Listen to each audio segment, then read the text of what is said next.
So this is the Whole Man Academy podcast. I am Anthony Asprey. Today, our guest is Chevy Ruff. Chevy, you've already spoken at one of our Whole Man Academy events back in 2019. You are a wellbeing performance specialist and public speaker. You're often found speaking to big groups about the importance and impact of lifestyle choices. You help people and organizations unlock energy, focus, and clear thinking, which I like. You're a men's mental health ambassador for Calm, the campaign against living miserably. Chevy, welcome to the Whole Man Academy. Thanks for having me, buddy. That's a lovely intro. I love it. I love an intro. Thank you. I've been up all night working on that one. Now, we've got a big problem today, is that you've got so much, I think, that you can add value to in the podcast and talking to guys who are listening about lifestyle and about stress and about fitness and everything that I've tried to condense these things, but we've just spoken off camera saying we know this could go on a bit longer than normal podcasts. So how does that make you feel? Dude, I love it. I love conversation, to be honest with you. I think that's first and foremost. Like, I love just shooting the breeze, and this isn't about me sitting here saying what I think everyone needs. This is just saying, like, hey, this is where we're at the moment as a collective of coaches that I work with, and how we kind of think and do things, and just kind of, batting ideas off another human being. Like, my way up the mountain isn't the only way up the mountain. There are so many different ways up the mountain. So it's always a pleasure to have a conversation with people, because it's much about me learning as hopefully me imparting some kind of small little nuggets or light bulbs, as I call them, for individuals out there. So no, excited. That's interesting. You said nuggets. I've just recorded a quick thing on Instagram saying that if you listen to our podcast, and even if you just get one or two little golden nuggets at the end, that is time well spent in listening.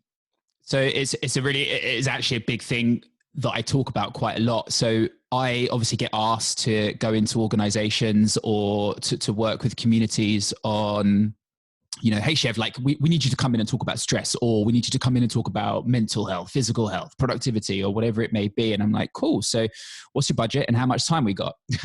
Right? Like, and then we can work from there. And as we just need, like, we've got some money for an hour. And I'm like, oh, no problem at all. What are your expectations? Well, these are the problems that we've got. And I'm like, well, do you think I'm going to come in there and change someone's mental or physical health or outlook in the state of an hour? No. And I think it's a really important thing to mention, because I think people want the magic bullet to well-being. And I'm like, there isn't a magic bullet to well-being. Good health, good mental, physical health, good well-being, good mental, physical, social health is a lifetime game, right? It's like, how can you make 2 to 3% gains this year? And how does that build on next year, the year after that, the year after that? When I'm doing a breath practice this morning, I'm not thinking about my state today. I'm thinking about my health in a decade's time. And I think that's always important. So it's kind of when I talk about going into companies, I'm like, okay, well, you've got 3 options here. I can either come in and create a spark of change. And that's kind of like, I'll sit there for an hour and hopefully I'll be able to be just create a small spark where someone's like, yeah, actually that kind of makes sense. Or it might be a spark that they reflect on in 2 years' time when they read a book and they go, oh yeah, that guy was chatting a load of crap about that at one point. Or it's kind of like, if you want me to make impactful change or lasting change, then I'm going to need to spend longer with your human beings. So the spark is actually kind of really where I specialize a lot in, because due to the nature of people's budgets and the time that I have with people in rooms, my job is to get their attention and then create a spark where possible. It's really interesting. We're going to cover a bit more about let's call it the corporate talking. But I guess there's a good example of that is the Tony Robbins events, where they get you to go for 4 days, 5 days. The longer, if you're someone like yourself that can help people think slightly differently and maybe make some improvements, the longer you get with them, the better. Yeah. And it's practice, right? We have to, every habit that we are trying to create in life is just us trying to take a step towards the person that we want to be, right? And it's like, we've got to remember that if we want to create new habits or new routines or new systems or pick up new tools that are going to take us a step in a new direction towards the person that we want to be, that's going to take practice, and that's the thing. You've got to put the work in, and it's going to take repetition.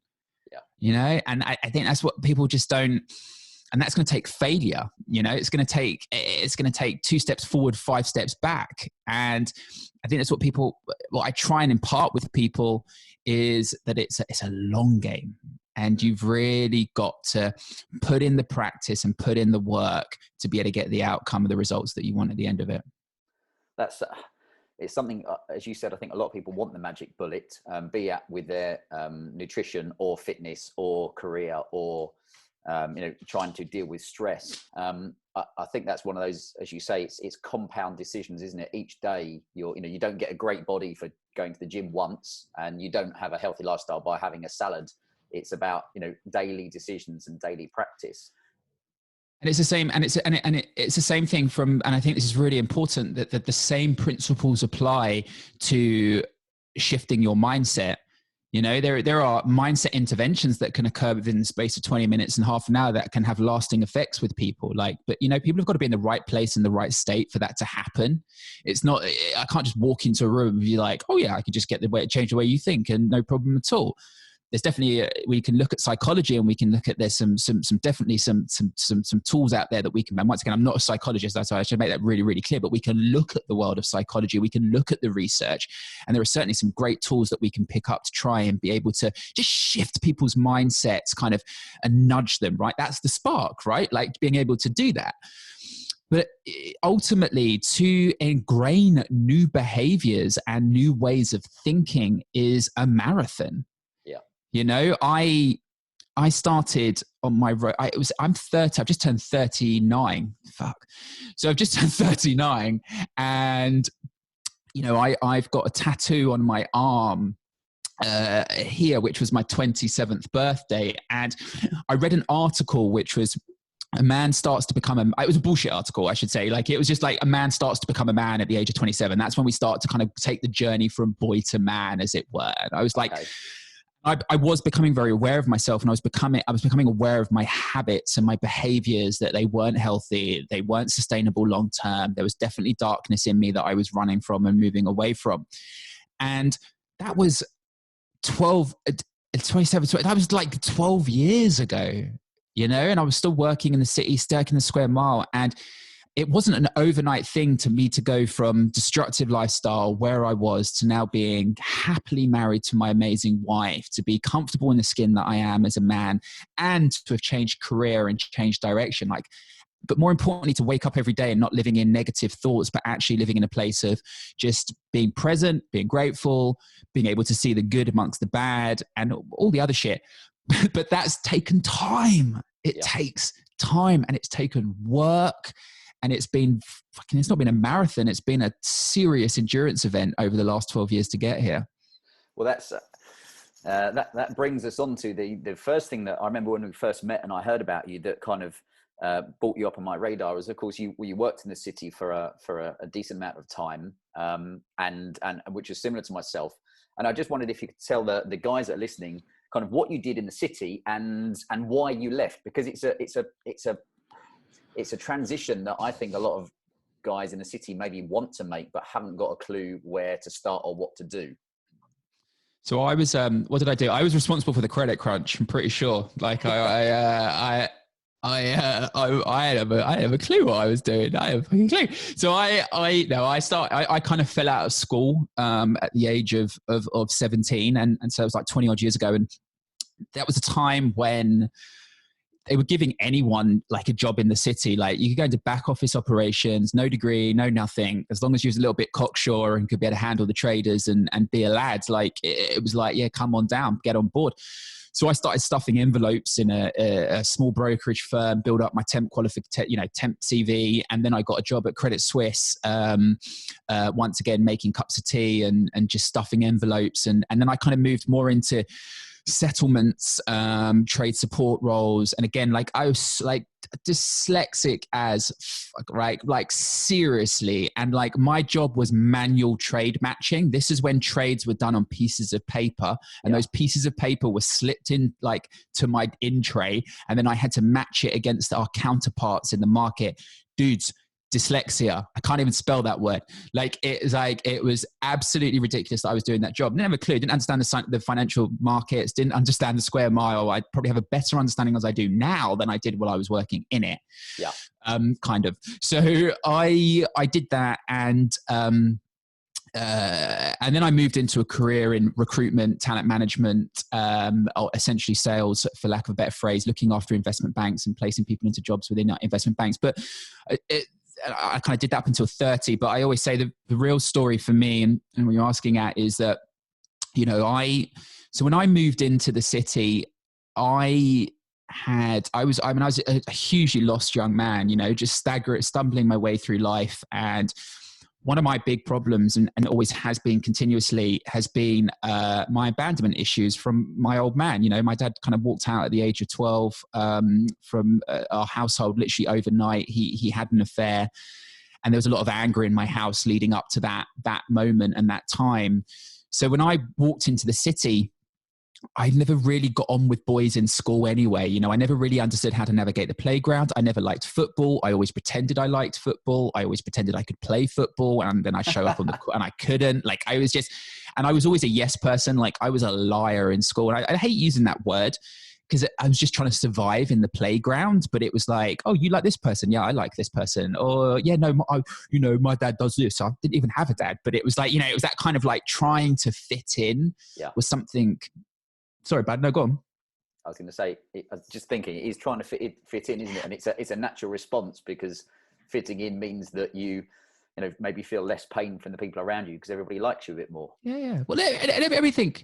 We have a social brain. This is what people have to realize. Our brain's default mode is social cognition. When our brain is not stimulated by anything else, our brain's default mode is to think about our place in the world with other human beings, our relationships in the world. Everything about us, our physiology, is set up to mirror match other human beings. If we're sitting in a room right now and we're connecting, our heart rate and our respiratory rate would probably start to match each other's. What? That's so cool. Right? When we're stressed, we don't just release adrenaline and cortisol. We also release oxytocin. Oxytocin is the love hormone. It's designed to bring us closer to other human beings. Don't believe me? Cool. Ever asked for your mum when you're feeling really sad and you just want to cuddle? Yeah, that's your physiology dictating psychology. You've probably got a higher level of oxytocin, which is trying to bring you closer to your mum, because evolution says that's a great way of you managing stress.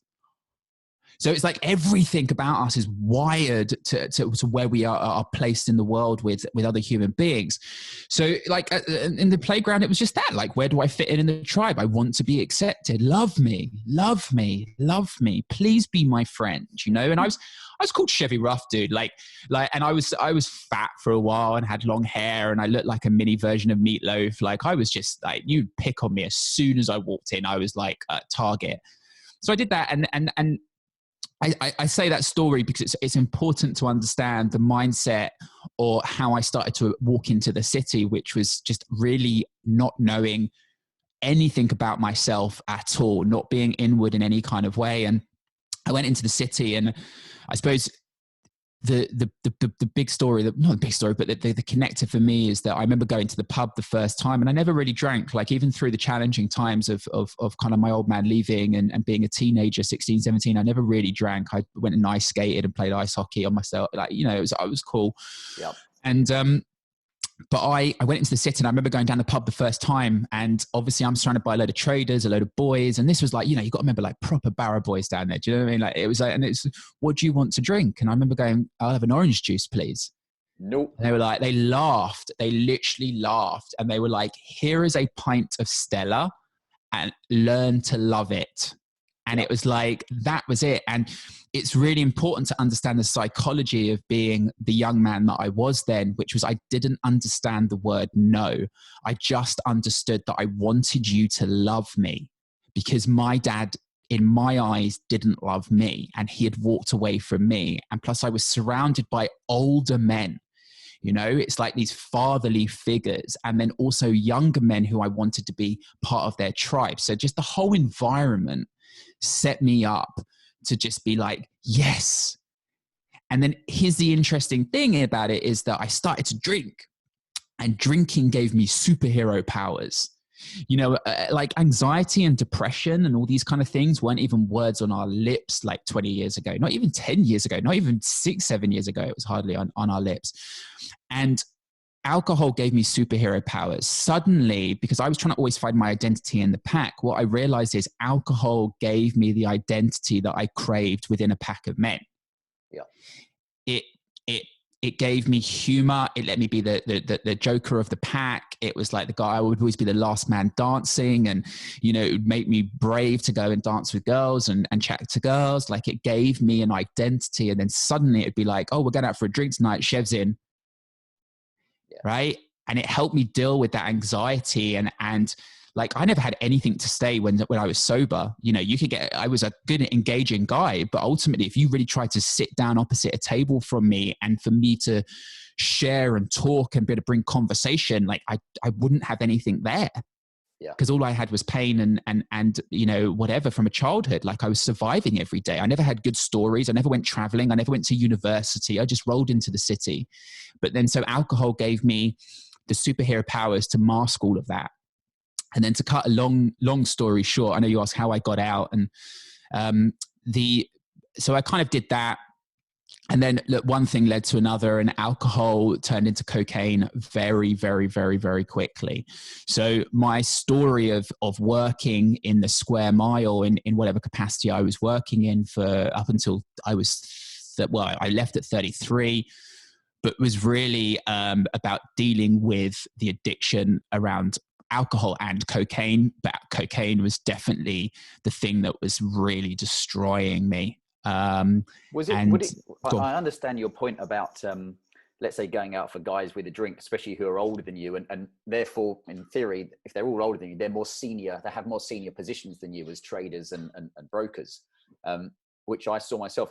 And do you think that's the same with the drugs? And I ask that because from when I first started working in London, I'd go to a party and I'd be like 20 years old and still a young pup that's totally clueless from down in deepest, darkest Kent. And you'd have people say, like, there's as much cocaine as you want on that table. You go for it if you want to. And you'd be like, what? Like, and that would relate even back to drinking.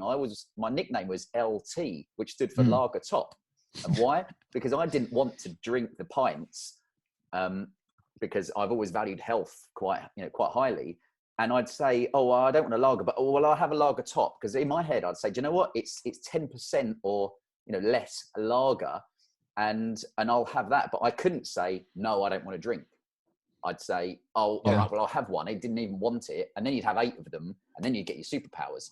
Yeah. But would you say it's the same for with the drugs as well? It's because generally the people that are offering those at the time maybe are older than you and more powerful in your eyes. Yeah, absolutely. And I talk, I think that, so I work a lot with, I work with any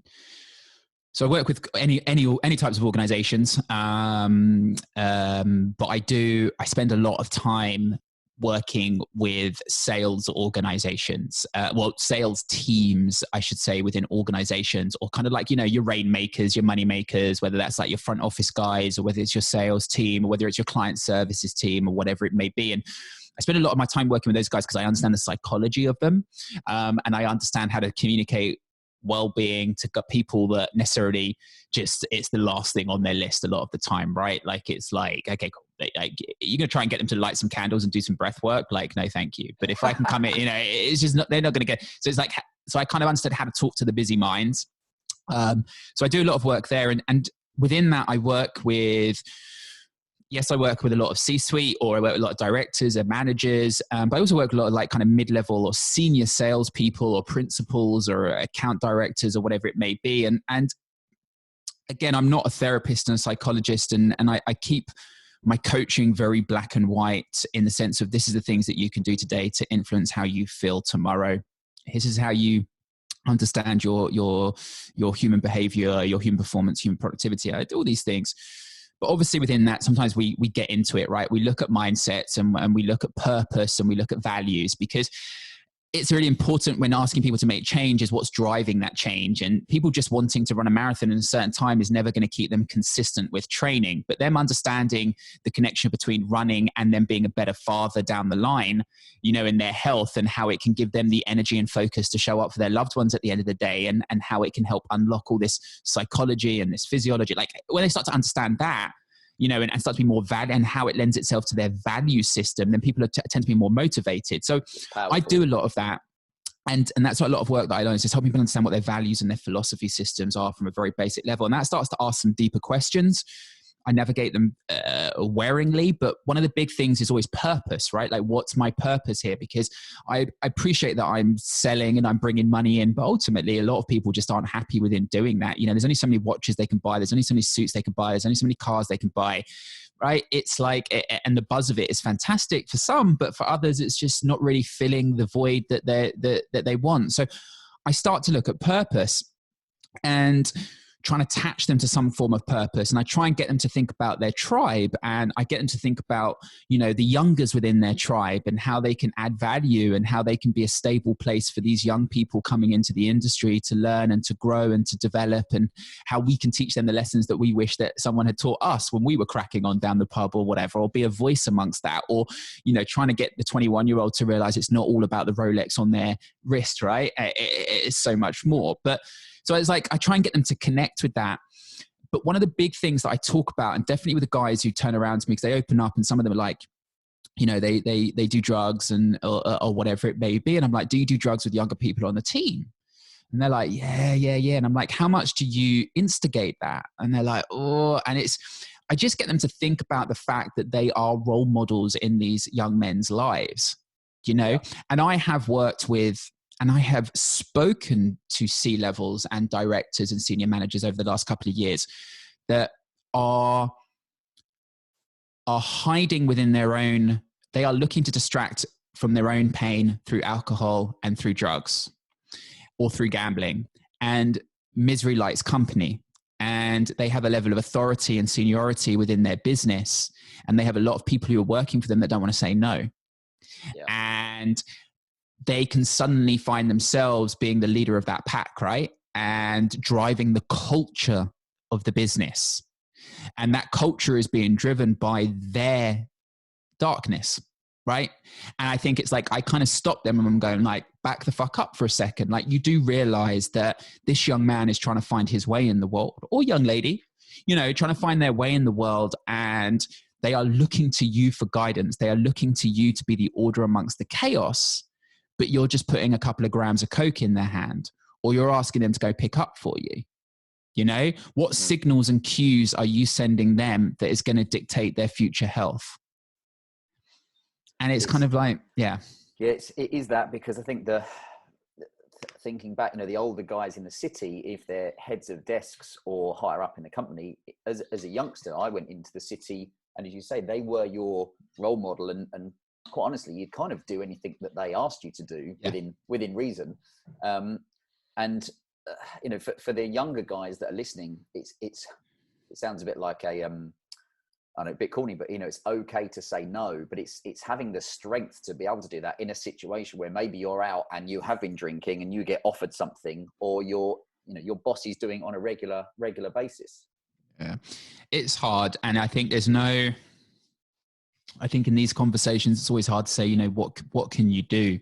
Because I always like people to have actionable takeaways or things that they can start to think about. But it's kind of with this one, I'm like, it's hard. Like I value that. And it's such a long road to being able to be confident enough to say no, you know, or to be confident enough to say like, hey, like, hold on a sec. Why am I saying yes to this? Like, what do I need right now? Like, and why am I not confident enough, or what am I worried about because I'm kind of just joining in with the pack, right? Or just joining in with the boys. And that's some big work, and that's a long-term piece of work. What I always say, I get very black and white again. So the advice that I always give people, if they really are struggling and if they are finding themselves in these vicious circles where they can't say no, if they are down the pub a lot, then first of all, you have to do is remove yourself from environment. Environment cues behavior, right? If you walk into a church, what happens? You whisper. Right? It's the environment cues a behavior from you. And, you know, that's how our psychology works, is once you've learned to, like, I walk into pub toilets now, and if I see a granite back surface, like marble back top of the toilets, and if I smell the bleach, I just want to get cocaine. Like, my body starts to connect the dots. Yeah. Right? And it's because the environment cues behavior, and that cue has been ingrained into my brain, into my mind so deep that that's why I can't have one pint anymore, because I know if I have one pint, that is the first step. The second step is me going to the toilet to take a pee. As I stand there and take a pee, the third step is me pulling my mobile phone out my pocket and ordering drugs. Yep. You know, it's like they're the steps that my body understands, and that's an ingrained behavior. So for me, when people, if they're finding themselves in that position, it's like, well, first of all, you got to remove yourself from environment. So let's jump into actually one of the things that I read that you'd said about the way you help people is about no hippie shit, which I thought was great. And because for the, I'm not just talking about guys here, but for the average guy, you want some actionable stuff that you can do. And as you say, not just kind of lighting some incense and wafting around the garden. So on the fitness kind of exercise stuff, I know you'd said like any length of time spent at the gym is a success. So where would you, if you're working on a one-to-one level, where would you start with helping with their fitness and kind of encouraging some exercise? Depends on where their starting point is, to be honest with you. I think first of all is just looking at, right, well, where are you? Like, where are you? How much are you moving in the week? What does the nature of that movement look like? How energy demanding is that movement for you? And then how energy demanding is your life? And I think that's the really important thing to reflect on, is we don't have two different energy tanks, one for training and one for life, right? We only have one energy tank.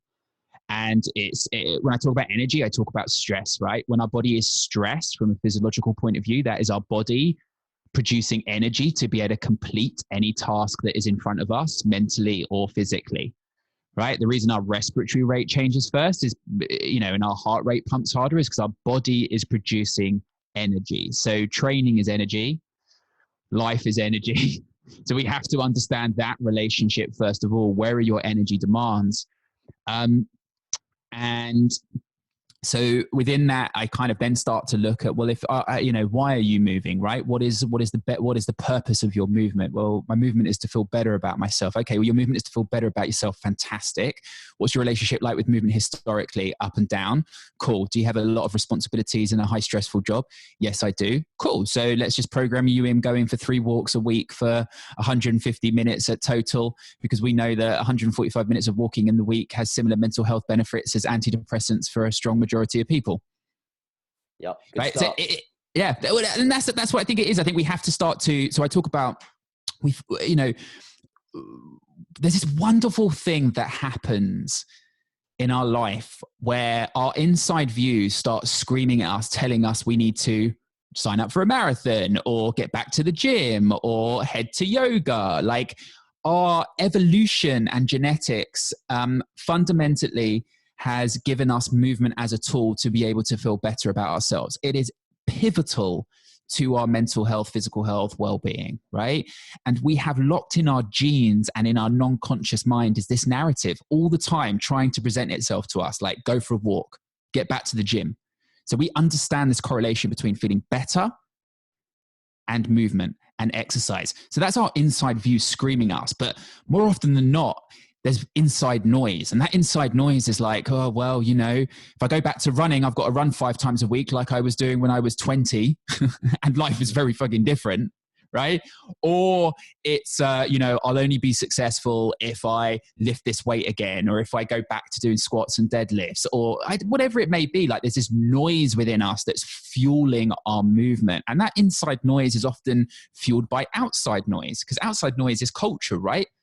Like, what does the front of Men's Health magazine consistently show us?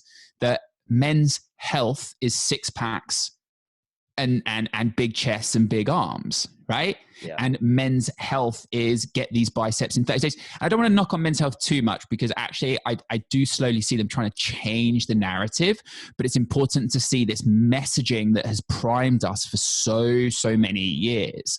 Go hard, go home, lift heavy, do headstands and yoga. So, you know, when I'm looking at helping people take those first steps, we've got to match the energy demands of training to the energy demands of life. And then also within that, we've got to maybe reframe some of their expectations around the exercise that they're doing. And that's often stepping over more of a fixed mindset as opposed to a growth mindset. So quite simply, if you're really busy and you're really struggling to fit it into your week, I'm like, dude, go for a walk. Yeah. You know, and then, and Do something, like just go for the walk. And if you really want to get back to the gym, but you're super struggling to get back to the gym to build that habit and that routine, I might be for the first month, I'm just like, or the first couple of weeks, I'm like, cool, just pack your bag and leave it by the front door, and that's it. That's it. So you're setting up that first cue. You're taking that step, that you're breaking the habits into small, manageable chunks. And I'm like, okay, cool. So you do that for a couple of weeks. And then what I'm going to get you to do is I'm going to get you to go to the gym. And you're going to turn up at the gym, and then you're just going to walk back out again and go to work. Because then we're creating that second habit, that second cue. We're stacking these habits now of just going there. More often than not, they'll walk through the door by the time they get there. Right. And then it's a case of, right, I just want you to go, and I just want you to have a shower at work and get changed. So shower in the gym and get changed at the gym for a week. And you're just going to do it. So we just start stacking the habits, like looking at our human nature, right? And how to break things down into small, sizable chunks.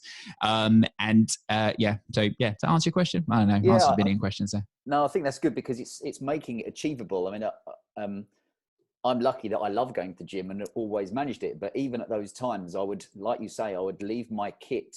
If I went of an evening, as soon as I got home, my gym kit was there to stop me getting my bum on the sofa. Because as soon as the bum, the few times it happened, you'd be like, oh, I'll go in a minute. And you'd lose that window opportunity to get out there. And maybe that's one of the easy things that for guys listening, always say in the mornings, if your gym kit is out ready and you can roll out of bed and put it on, as opposed to having to think about what you're going to wear.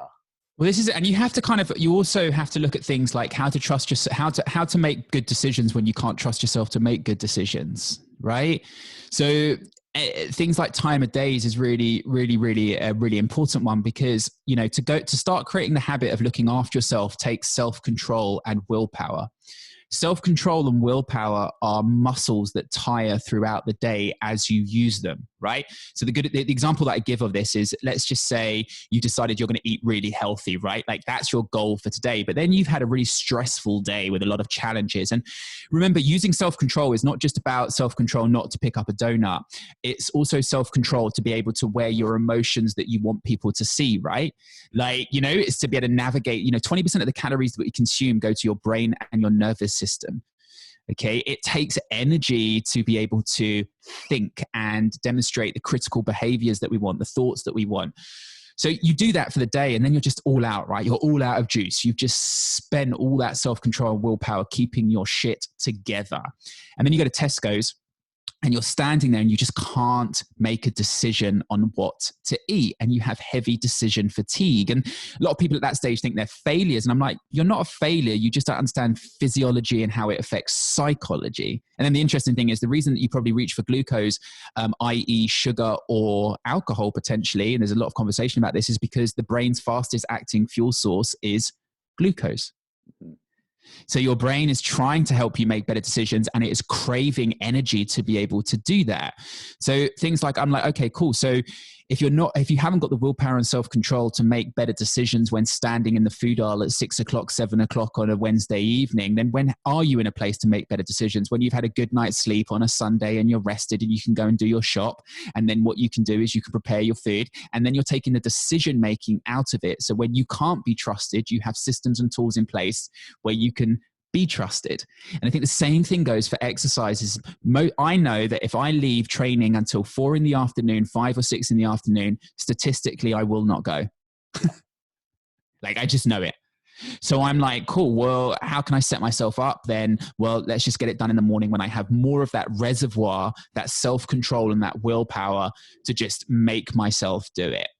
It's a great point. We try to cover a lot of the importance of a morning routine for the guys that are either on our e-letter or maybe listening to our podcast. And of course, we're trying to say it hasn't got to be one where you get up and run 5K and, chant things for half an hour. It can sometimes be those little important bits, the little, we call it move, breathe, think and drink. But even if it's a couple of minutes, as you said, just getting yourself ready in the morning to make the better decisions. Dude, like everyone's all on this, like, the perfect morning routines, right? Like, let's remember that habits take a lot of fucking time to ingrain and develop. And if you're suddenly trying to create a morning routine that's full of like breathing and stretching and doing like multiple habits in there that you're trying to fucking create. And it's like, I work on my morning. It's just a constant work in progress, and you just got to do one small thing at the time. So I think, and it is about making it and it's also realizing that someone else's morning routine doesn't have to be your morning routine. Yes. I think we're all trying to, we're looking for inspiration online, but that's exactly what it should be, is inspiration. It's like, be your own artist, right? Don't just mimic other people out there. And so I think definitely break it down. If we're going back into morning routines, it's a wonderful conversation. But I think the key thing that I say to people within the morning routines is about stacking habits. So things like, if you want to read in the morning, then when I make coffee, I read 2 pages of my book, and that's what I do. When I make coffee, I read 5 pages. When I drink coffee, I read 5 pages of my book. When I make coffee, I sit in the bottom end of a squat until the kettle's boiled, right? I stack the habit. So one habit that is ingrained links to another. When I brush my teeth, I stand on one leg. The reason I do that is because, the older I get, I want to make sure that my balance and so forth is on point. So it's just a great way of doing a minute per side, per leg, and getting the nervous system spark for the day. I have a bath every morning. Don't judge me. There's a reason why. But you've got to tell me the reason. You can't. No, dude. Well, it's mainly because we don't have a shower. But to be honest with you, it's and we haven't had a shower for years. But I actually also really like it. So I don't typically meditate. Those who know me know I'm very deep within the performance breathing world, and I fully understand or do a lot of work around breath and stress and energy control, and not the woo-woo fucking hippy dippy energy, but actual energy. So I do that, but I was like, for ages, I should meditate. I'm like, people see me sometimes as the mindful guy, right? I called myself the mindful mover for ages. Like, I was like, I should fucking meditate. And I tried, I don't want to meditate. I don't like meditating. Like, it's just not my jam. But I understand the power of that in the mornings, we can have a bump of cortisol. We can actually start to spike our stress response early doors. And what I know is that I kind of resetting my system from an O2, CO2 point of view, from a breath point of view, can just kind of put me in a better state energy-wise in the morning. It can help me set my day up. So I understand that doing a breath practice is very powerful in the morning to set up my psychology and my physiology for the day. So when I have a bath, I do breath work. Right. So when I get in the bath, I lie in the bath. I do 2 things when I'm in the bath. 3 things. I wash, obviously. The second thing I do is I do 10 rounds of what we call a 1-1-2 breathing cadence, which is just setting up my internal physiology. And then I do a gratitude piece. And I do that because, again, this is psychology in the sense that we can retrain our brain to think positive thoughts. And we all know, like, people say you shout gratitude. I think like gratitude journals and all this, but actually the science behind gratitude and being able to show gratitude is phenomenally fucking strong. It's the thing that's got me through crisis. It's the thing that's got me through this crisis that we find ourselves in at the moment. As I lose a shitload of business and things are very challenging, but I am fucking grateful for the time I'm spending with my wife. I'm grateful for all these things, blah, blah, blah. But I do a gratitude piece in the bath every morning after my breath piece. And it's because I've stacked the habits. And it's like, it's what works for you. It works for me to do my breath and my gratitude piece in the bath. It works for me to read a bit of a book when I'm having a coffee. It's A/B testing, but I've been through so many different versions of that to get to these where I am now. And then the final thing I do is it's like no screen light before sunlight. That's, I just wanted to throw that in there because if people want to understand how to set their day up from a stress point of view and to be able to manage the day, building in no screen light before sunlight is one of the most powerful things that we can do, because the sun sets our circadian rhythm for the day. Get at least 10 to 15 minutes of sunlight before 8 a.m. in the morning, even if it's cloudy outside, because that just helps set your system, your physiology up for the day, which will therefore in turn dictate psychology or help support positive psychology. I think there's so many points in there that a guy listening could take out of it. But I think the important one is, as you rightly said, was that it's finding what works for you and being okay with it changing. So don't beat yourself up if you don't manage to achieve the things you want to do. I guess also it depends on if you've got kids and your environment there. Yes, bro. 110%. And life is always changing and adapting. I think this is really important, because I think also, again, like we set this like, oh, I've built my perfect morning routine. Like let me tell you something. Like I have spent the last year rebuilding my business, And I built my business around what I love from a personal development point of view, which is learning and studying. So I spent the last year rebuilding my business, rebuilding my brand, rebuilding my offerings, my workshops, putting a lot of energy and focus into that. And then looking at like, what does a business look like in 2 years' time that's going to help me maintain my love of studying and learning and being able to be creative? Because that's ultimately how I see myself, is a creative within what I do. And like creativity, you need the optimal environment to be able to do that, right? Stress does not lend itself to creativity. Okay. Yeah. So it's kind of like, I was like, what? Okay, cool. So I need this amount of time in my week. This is what I need my week to look like to be able to to learn and be creative. And I built my daily routines around that. My exercise was finally getting under control. And then, hey, do you know what happened like 5 weeks ago? We've got 3 more weeks. We got put on lockdown, right? Yeah. My business, I lost all my business. I lost all my revenue, all my income, all my future work. I decided not to build an online business last year. I wish I had bought an online business now, but I hadn't. But I'm like, cool, I can pivot. I hate doing webinars via PCs because I'm a guy that likes to go into a room and connect with human beings, but that's fine. I'm going to pivot. And where I'm going with this is, my routine in a day of reading for 2 hours in a fucking day, of like getting to go to the library and study, or, you know, my nice, like going to an hour's, like I was like, not going to work. You know, my routine now needs to be how I can be at my desk for the next 10 hours in a day to be able to pivot my business and be able to do what I need to do. So I've had to amend my morning routines to be able to reflect that. But a lot of people is like, how can I juggle? How can I make sure that I can hold? And I've got people talking, how can I hold on to, like, dude, look, you're in a crisis right now. Your energy and focus is being diverted to what it needs to be focused towards. So adapt your routines and your daily habits to be able to divert some of that resource to where it needs to go. And then you can come back again. But for me, it's like, what's my minimal standard, right? My minimal standard is no screen light before daylight. My bath, like, and the things that I always do, right? Like my bath is something I always have, and coffee is something that I always make. So I'm like, let me just do my reading for 5 minutes. Let me do my breath. Let me do my gratitude. Let me make sure I get sunlight, and then that's it. And then I'll build that out again as I start to adapt to the challenges ahead. So yeah, it's really important. Life moves in different ways. You'll have kids. Keep changing and flowing within that.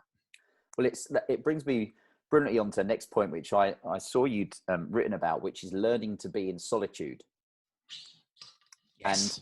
And I think at the moment, people might be split into two camps. You might have guys like me who have got a family, and therefore and I hate to use the word, but I mean, I'm stuck with my family for the whole time. So you don't get to go and be the man at work because you're at home all the time. But also you've got guys that are, I mean, our co-founder Matt lives on his own. So therefore, you know, whilst you're on lockdown, you might be FaceTiming people, but generally you're in solitude all day.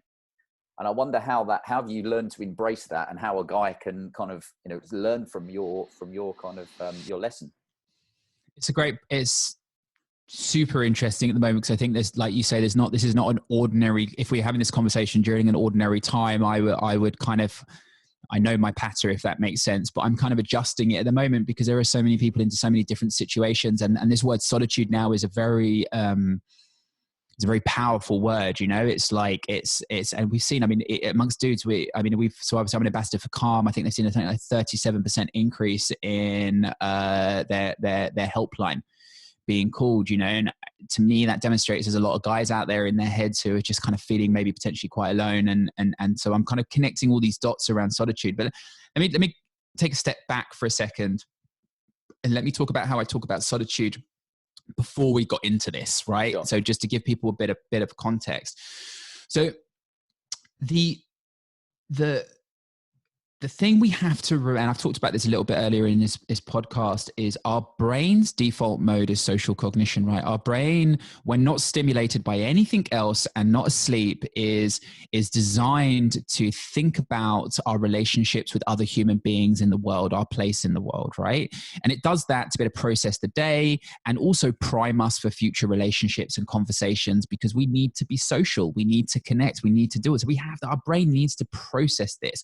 And our brain also needs to file away the experiences of the day, right? It needs to put them into the little filing drawers and be able to process it so it's all there, being able to help dictate our future behaviors and so forth. So our brain needs time to process. So now we've got to look at the problem.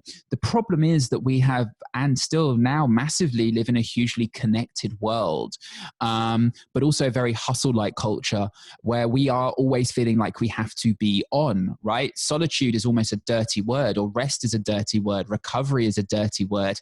But we have to understand that we need to spend time alone for our brain to process. And we also need to understand the benefits from a creative thinking, strategic thinking, like leadership kind of thinking way. Like when you're in the challenge at work and you're dealing with a problem, you're making the best decisions you can under fire. But where you learn from that is when you close down the stress cycle, right? It's when you're no longer in the struggle, but you provide relief. When you provide relief to stress, that's when you're tipping your internal physiology away from fight, flight, or freeze to rest and recovery.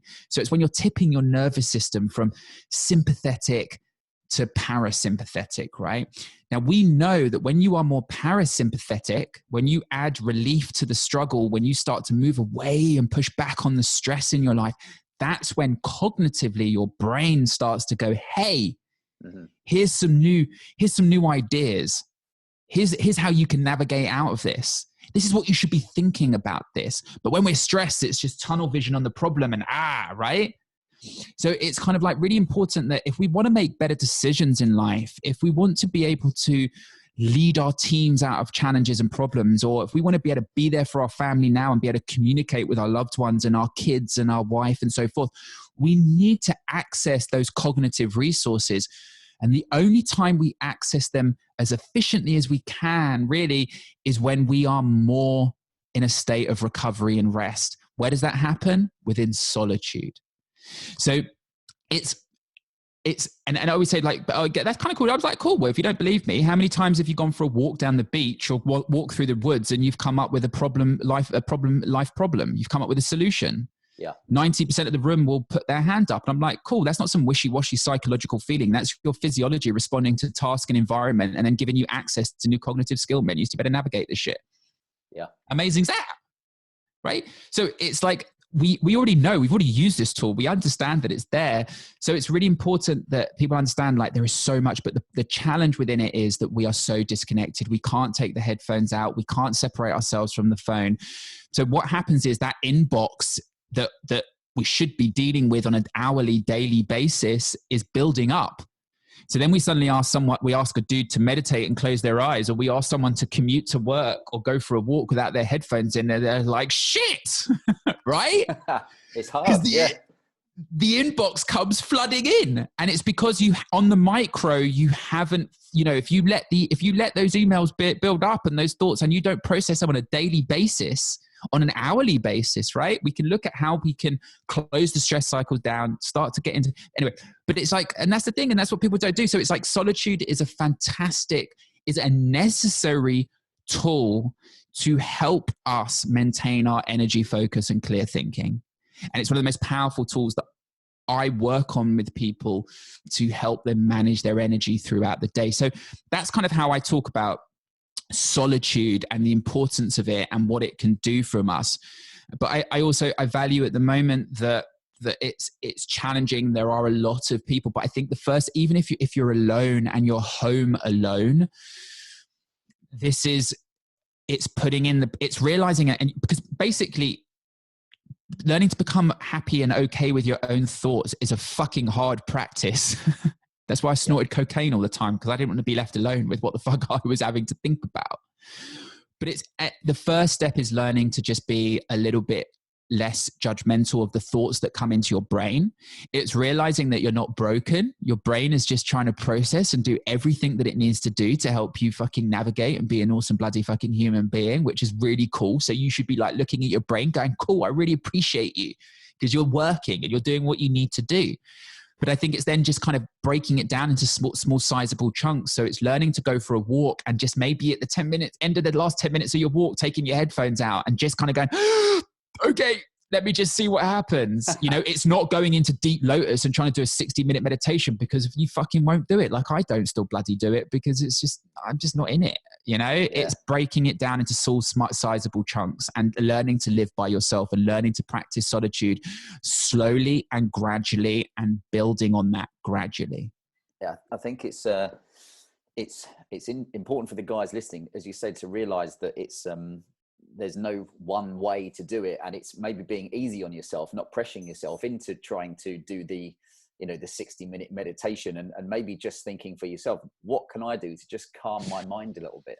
And dude, this is why walking is one of the most amazing things, because it's a moving meditation, right? It offers an element of distraction, which is the world around you. So you're not completely alone, right?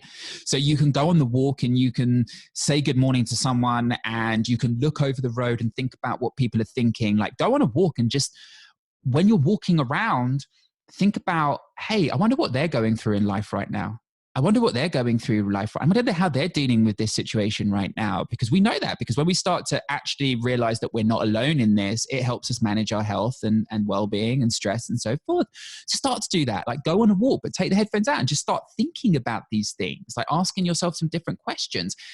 And then also and just start to just slow down, you know, and try and sit on a park bench for a couple of minutes and maybe take a notepad and a pen. And every time a thought comes into your head, just go, okay, well, my process is going to be, I'm going to take the thought out of my head and I'm going to write it down, and then it's somewhere. Yeah. And then maybe I'm going to write down like a point on how I can action this, or how I'm grateful for this, or whatever it may be. And if it's an action, I'm then going to put that in my calendar and diary to do.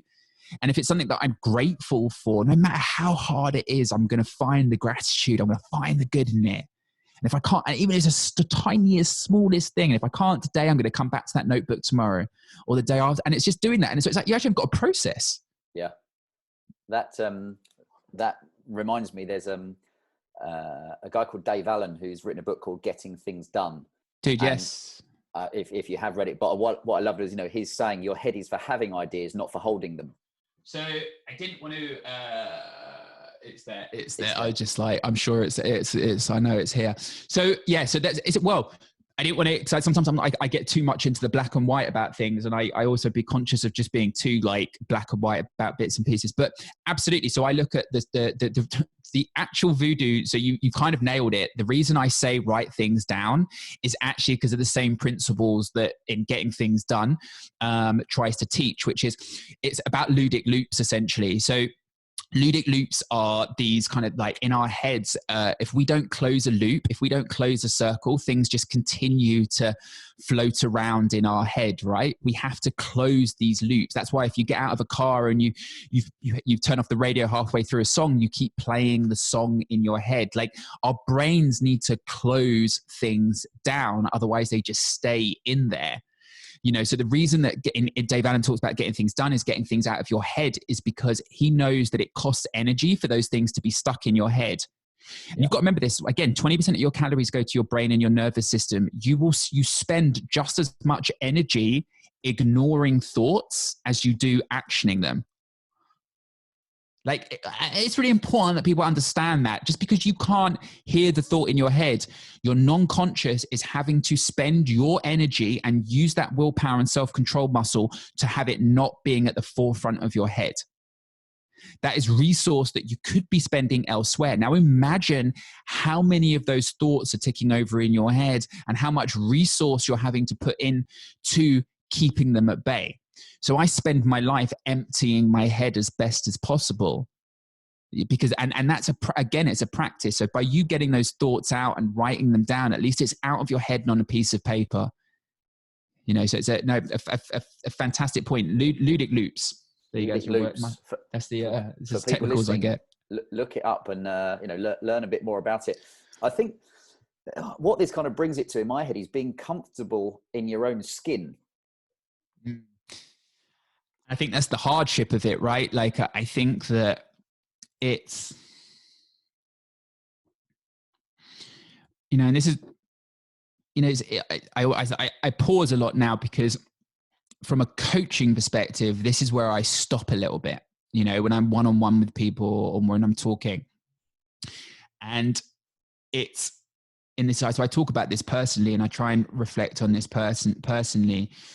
You know, for me, the conversation that I'm having around this a lot at the moment is imposter syndrome. You know, I think I'm really starting to reflect on those words, is that I've always just realized that I'm someone I'm not, or not being comfortable with the person that I am, or do you know what, like, does that make sense? Yeah. Like I'm always like, you know, in the city, it was, I was an imposter in the city. Like I was, because I just wasn't being who I was. I was fueling it with drugs and alcohol and just bullshit, right? Like it just, I was an absolute imposter. So then what happens is I started to navigate out of that. And that was because I wasn't comfortable in my own skin, because I didn't know what my own skin was. And then as I started to put on my new skin and started to find who I was, and started to kind of like, okay, this is the dude I'm trying to be. As soon as I did that, I felt an imposter within that identity. and I still do now. Yeah. Right. Like it's really, and I really, really, really try and drill this home to people, like, because I can walk into a room and I can seem like I'm super fucking confident. Like people are like, you know, I kind of understand how to get people's attention, and I understand how to create a safe container. And that's something I've worked on, and that can fool people into thinking that I'm very confident. And I actually turn around at most of my talks and say, like, by the way, underneath right now, I'm shitting myself. Yeah. My anxiety is going through the roof. And I let people know that, and they think, what? Like, hold on a sec. You've just come in and made everyone laugh, and you've just made us all feel at ease, but yet you're shitting yourself underneath. And I'm like, yeah. Why is that? It's because I don't feel like I deserve to be here. That's it. I just don't feel like I'm good enough. I don't, right now, coming into this podcast, I probably spend 24 hours leading up to this thinking of reasons to cancel on you, bro. Yeah. Right? Because I just don't feel like I deserve to be sitting here having this conversation. I feel like a fraud. Well, I'll say this, whilst you say about imposter syndrome, this isn't a highly technical survey that we did, but on our Instagram, you know, we have a decent, for us, a decent amount of followers. And a while ago, I actually put up one of the, you know, you can do on Instagram stories, the questions. And it was a simple one. Do you feel, or have you suffered from imposter syndrome? And 86% of the people, and there's it's probably 80% guys and then 20% girls on there, but 86% of them, and that was maybe 170 people, said yes. And I was like, I think, wow.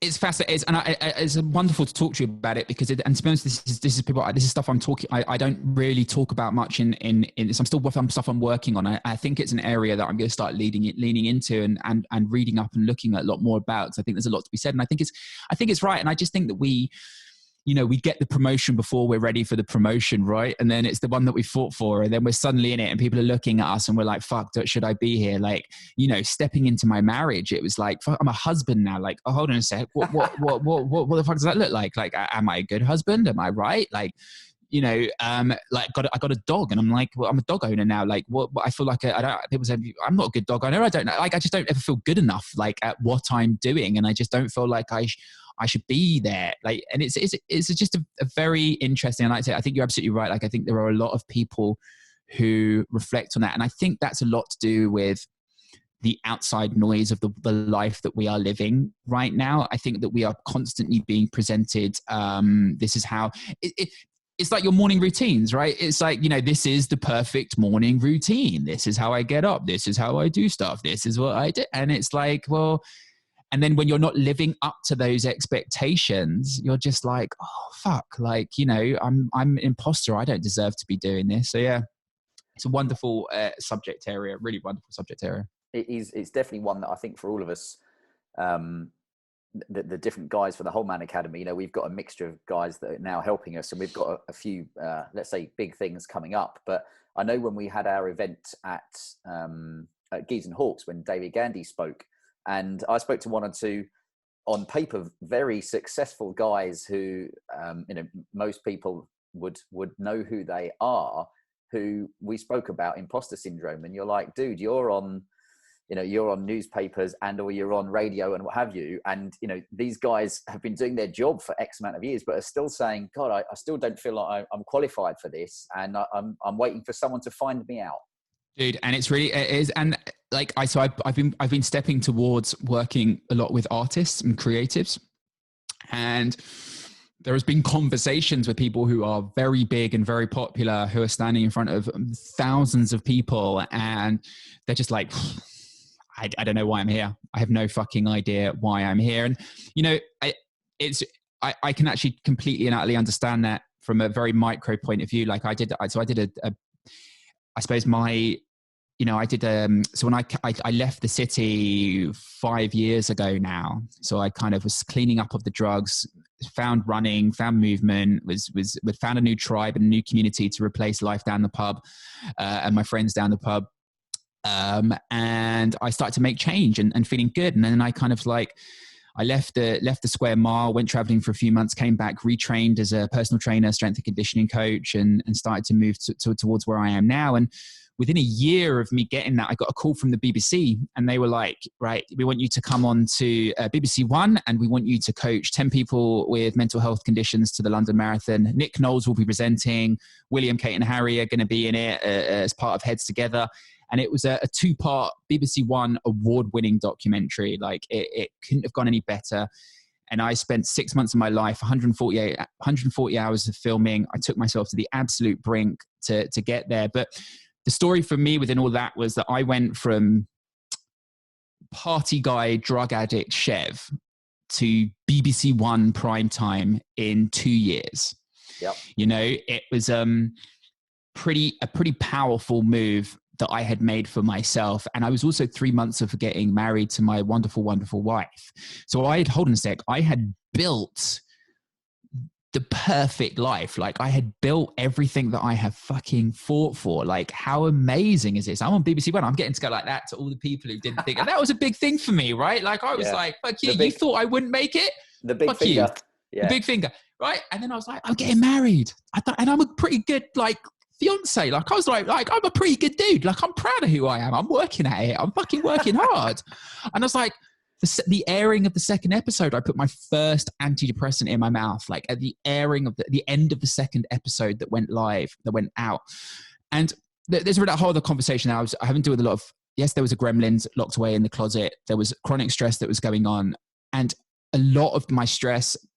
A lot of the challenges going into that documentary and that program was just feeling like I did not fucking deserve it. You know, I just did not belong there. Like, who the fuck am I to be standing there on TV talking about running and mental health and well-being and stuff like that? And it's, you know, I still live with it. I still walk into it, to a room with it. And I think, do you know what? One of the most powerful things that I now say when I walk into a room, and I think, again, like let's advice for people on this subject matter is lead with vulnerability whenever going into any situation. And what I mean by vulnerability is vulnerability with guardrails. It's not about walking in and bawling your fucking eyes out and like, you know, this is how I feel. It's like, look, guys, you know, when I walk into a room and I do any talks, I probably did it at the Whole Man Academy. You know, I'm like, guys, I stop the room first of all and I go, hey, I just want you all to know that, like, you know, I'm pretty anxious underneath right now. It's going to be putting me into first gear. It's going to take a while for me to come down.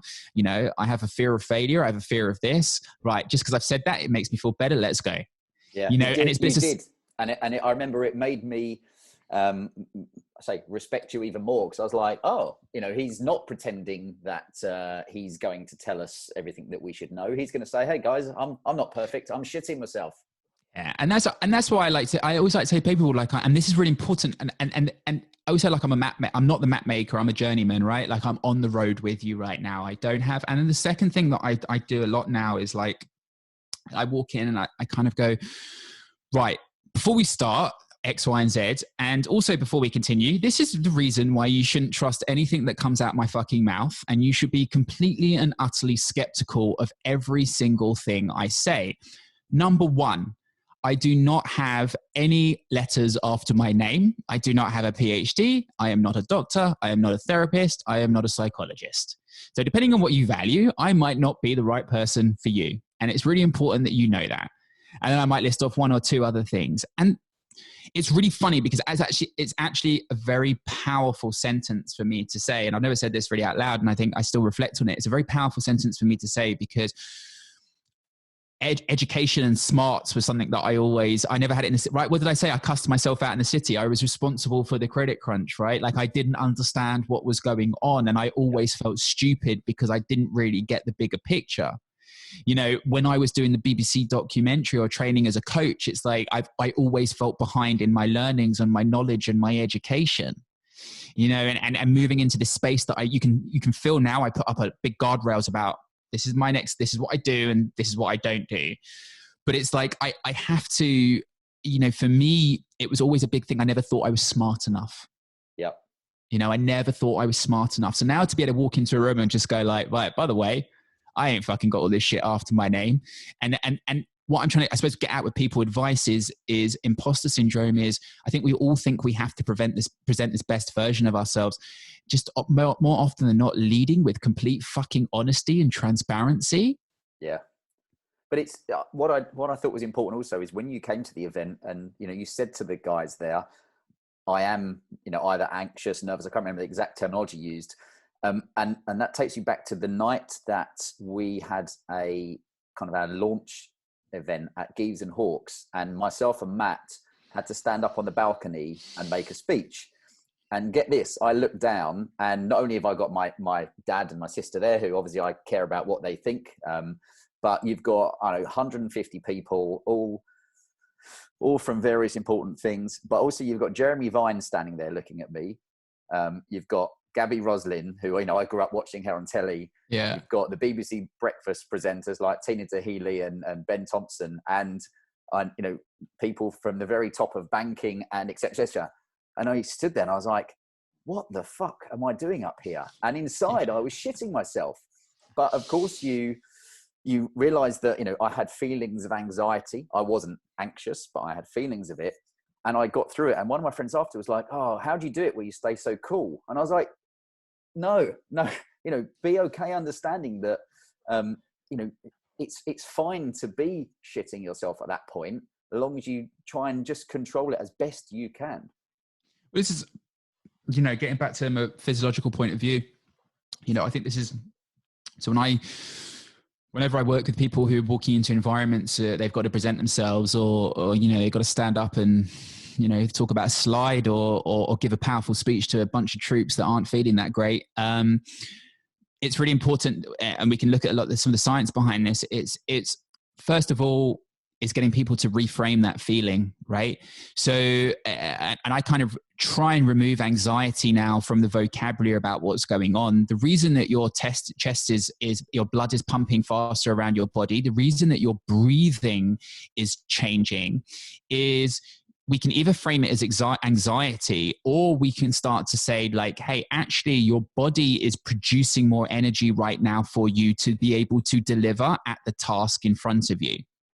And we know this. So when people start to stop seeing something as a threat, as in fight, flight, or freeze, and when they start to see things as a challenge, they actually get the same reward from their body, i.e. the tools, the blood pumping, but actually with less of the physical harm.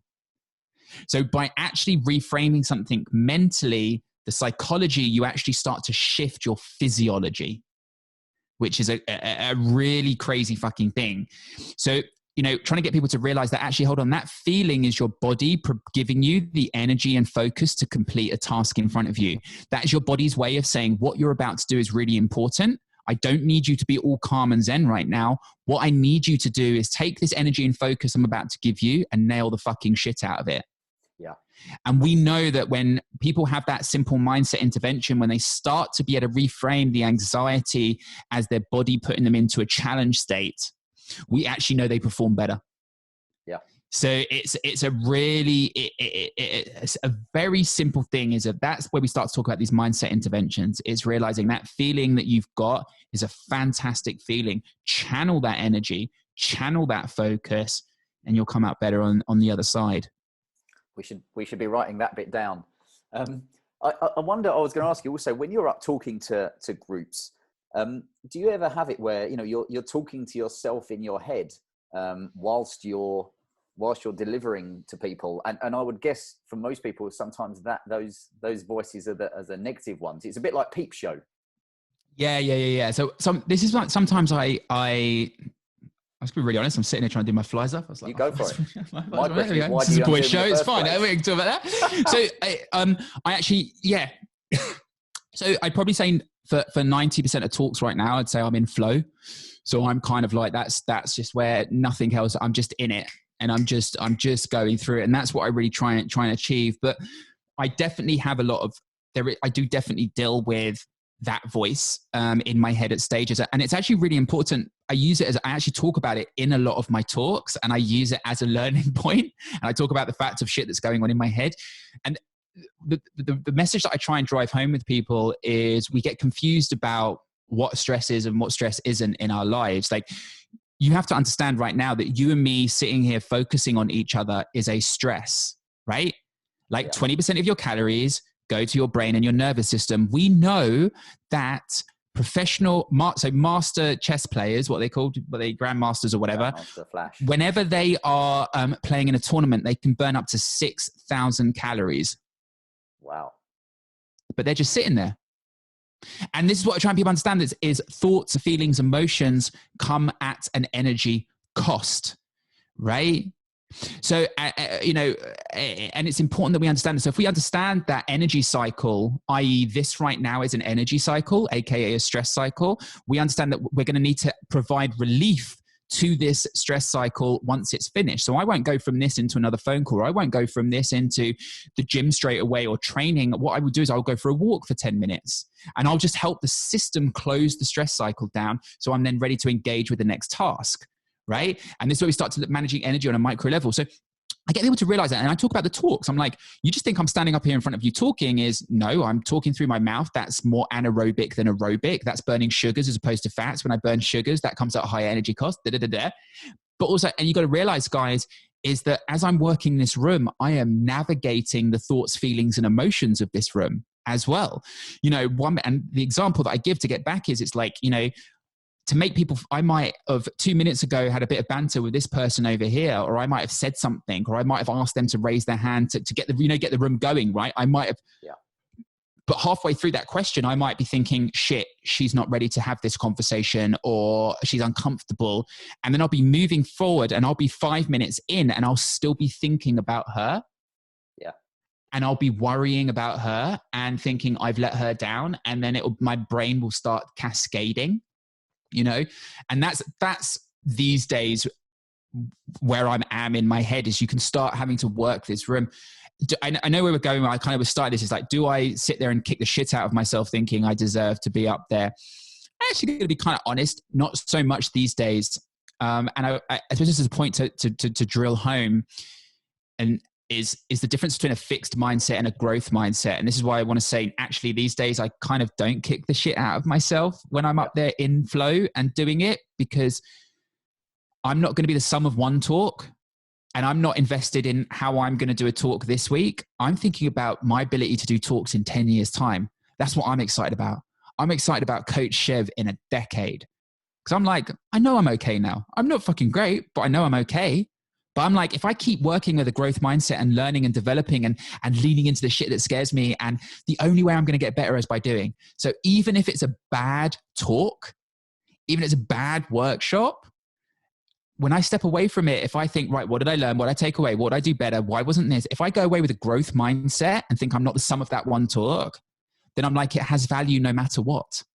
So it's like, it's so important for guys to hear you say that, because you say it's a constant learning process, isn't it? Of not beating yourself up and maybe saying, what have I learned from what I've been doing? Yeah. And and again, this is, I think people ask me how I navigated my way out of drugs and change and God, it's so bloody hard, because and I always reflect on this now from a well-being point of view, right? Like, what was I doing? What did I get? And shit, that makes complete fucking sense. Like, I started walking in a week, and that gave me time to think and process. And I went into nature every weekend, and shit, we know nature helps shift physiology, which helps us manage stress, right? Like, I can get all this shit. But I think the common goal, the most common answer I have is I fucking refuse to give up. Like, I always thought there was something more for me out there. And I promised myself that every single day, even if I went 5 steps forward, I would get up and crack on. You know, I knew that I was going to do drugs again. I knew that I wouldn't be clean straight away. I knew that that would be a work in process. It took me from wanting to get clean to getting permanent clean took me 7 years. And it was 7 years of going back and forth, but it was the switch in mindset of like, fuck, I did drug last night. I fucked up. Or I got angry with an ex-partner. I kicked off. You know, I'm ashamed of that behavior. Or I ignored my mum for 3 months because I just don't want to talk to her. Or I let down friends and didn't turn up to yet another social event because I was hanging out my ass, or I just ended up fucking in a toilet snorting drugs somewhere and I never made it on time. Like all these things, right? Like all these behaviors that were my identity in my head, these negative things. I was like, I'm going to take each and every one of them on the fucking chin every day. Every day I fuck up, I'm just going to get up. I'm going to be like, I'll give myself a day.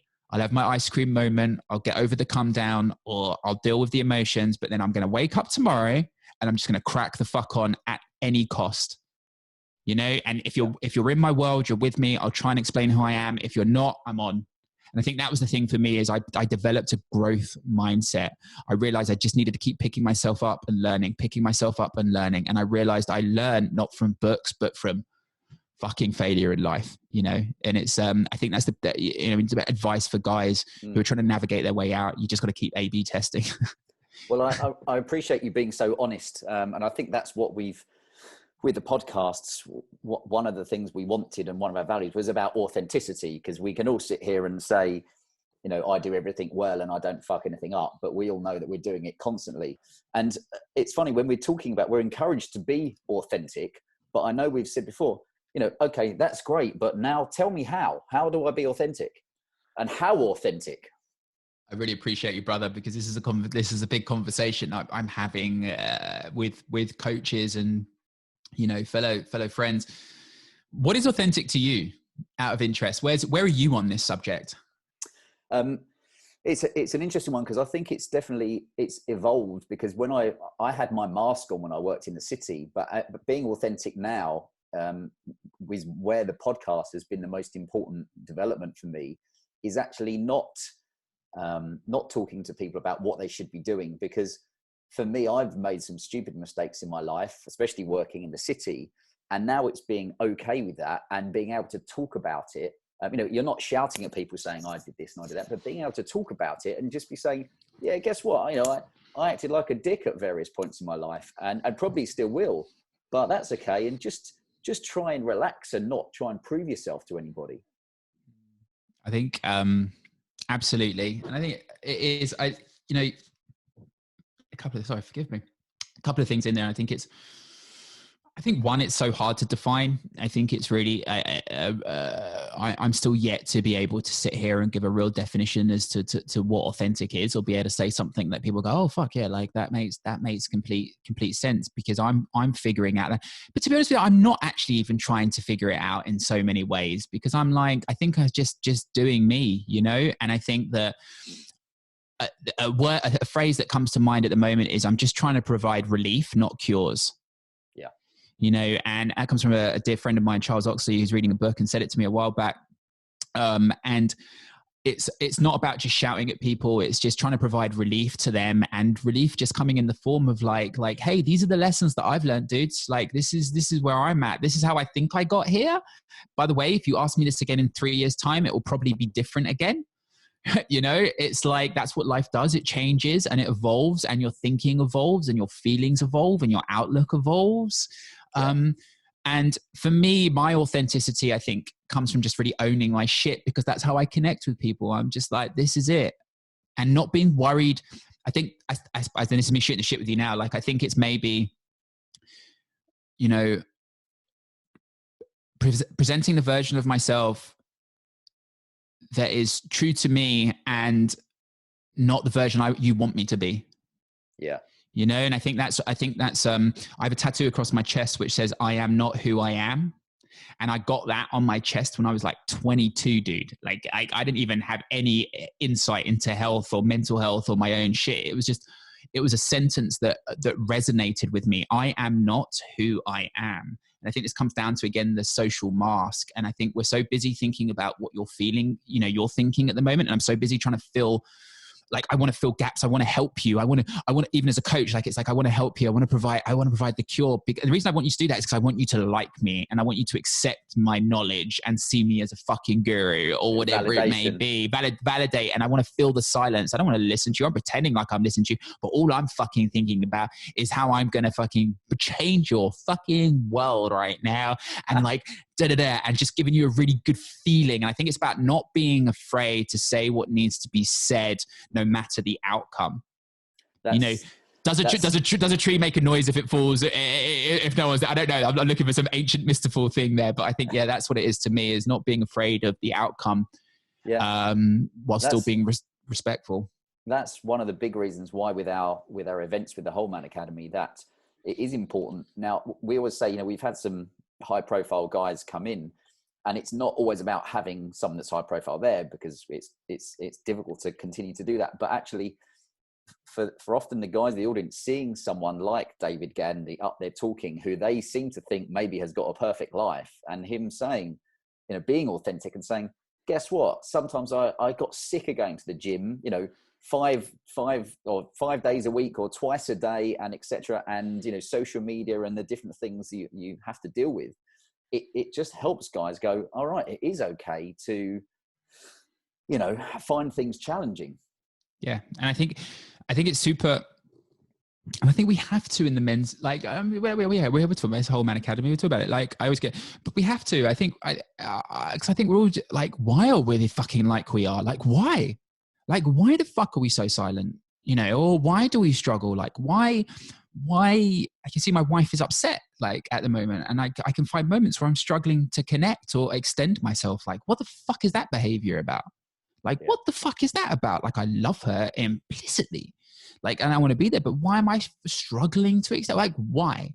Or like, why anger? Why can't I talk about my anger? Like, why am I so ashamed of my anger in my late teens and my 20s? It's like, and I think we just have to be able to, be brave, whatever that is, and just kind of extend the conversations and just say, like, this is how I feel, but I don't even have an answer. I'm just letting you know it's going around in my head right now, and it's there. And maybe we can figure it out together. I don't know. I just think, well, that's important. That kind of brings us on to the point about originally the Whole Man Academy was kind of labeled as mental health events for men. But guess what? Guys don't want to talk about mental health or go to events. And some people might not like to hear that, but it's the fucking truth. I always use the example. When I worked at GFI, the company I kind of left in my last role, you had, hundreds of guys on the broking floor. And if you'd have stood up on your chair and said, hey guys, listen up, there's a mental health event for men this weekend. Who wants to come? You'd either get abused, thrown something at your head, or just tumbleweed.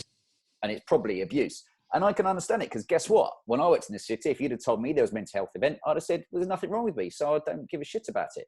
Yeah. Actually, we realized that mental health is just a segment of the pie of life. I've just made that bit up, but you know what I mean. Okay, I love that. I'm going to steal that. It's fine. But I did, and this is what when you mentioned before, like, no hippie shit, right? Like, I'm very the biggest things is, like, how do I get people's attention? Like, you can't coach anyone anything until you've got their attention. If you haven't got their attention, you're just pissing in the wind, right?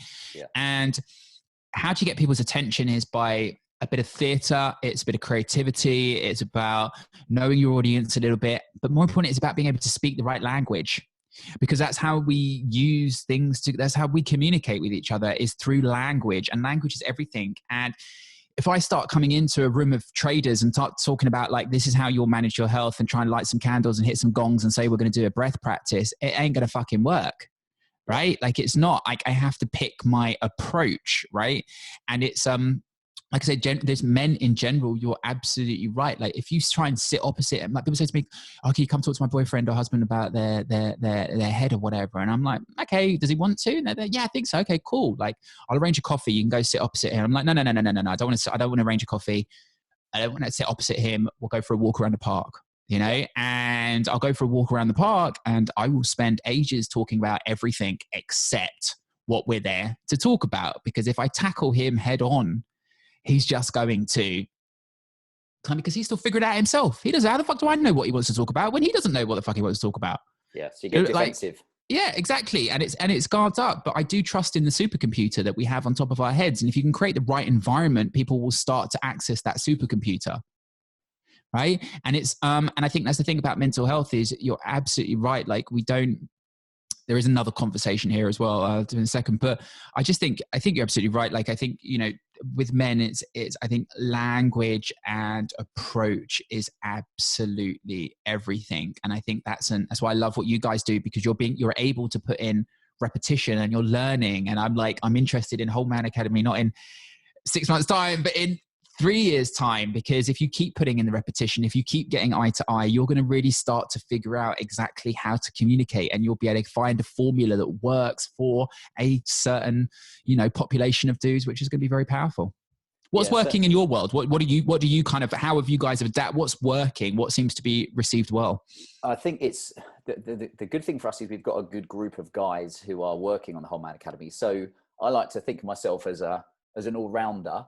But you've got Matt, who, is a BBC, he's institutionalized at the BBC. He might not admit it, but he's worked there for 25 years. So that's going to happen.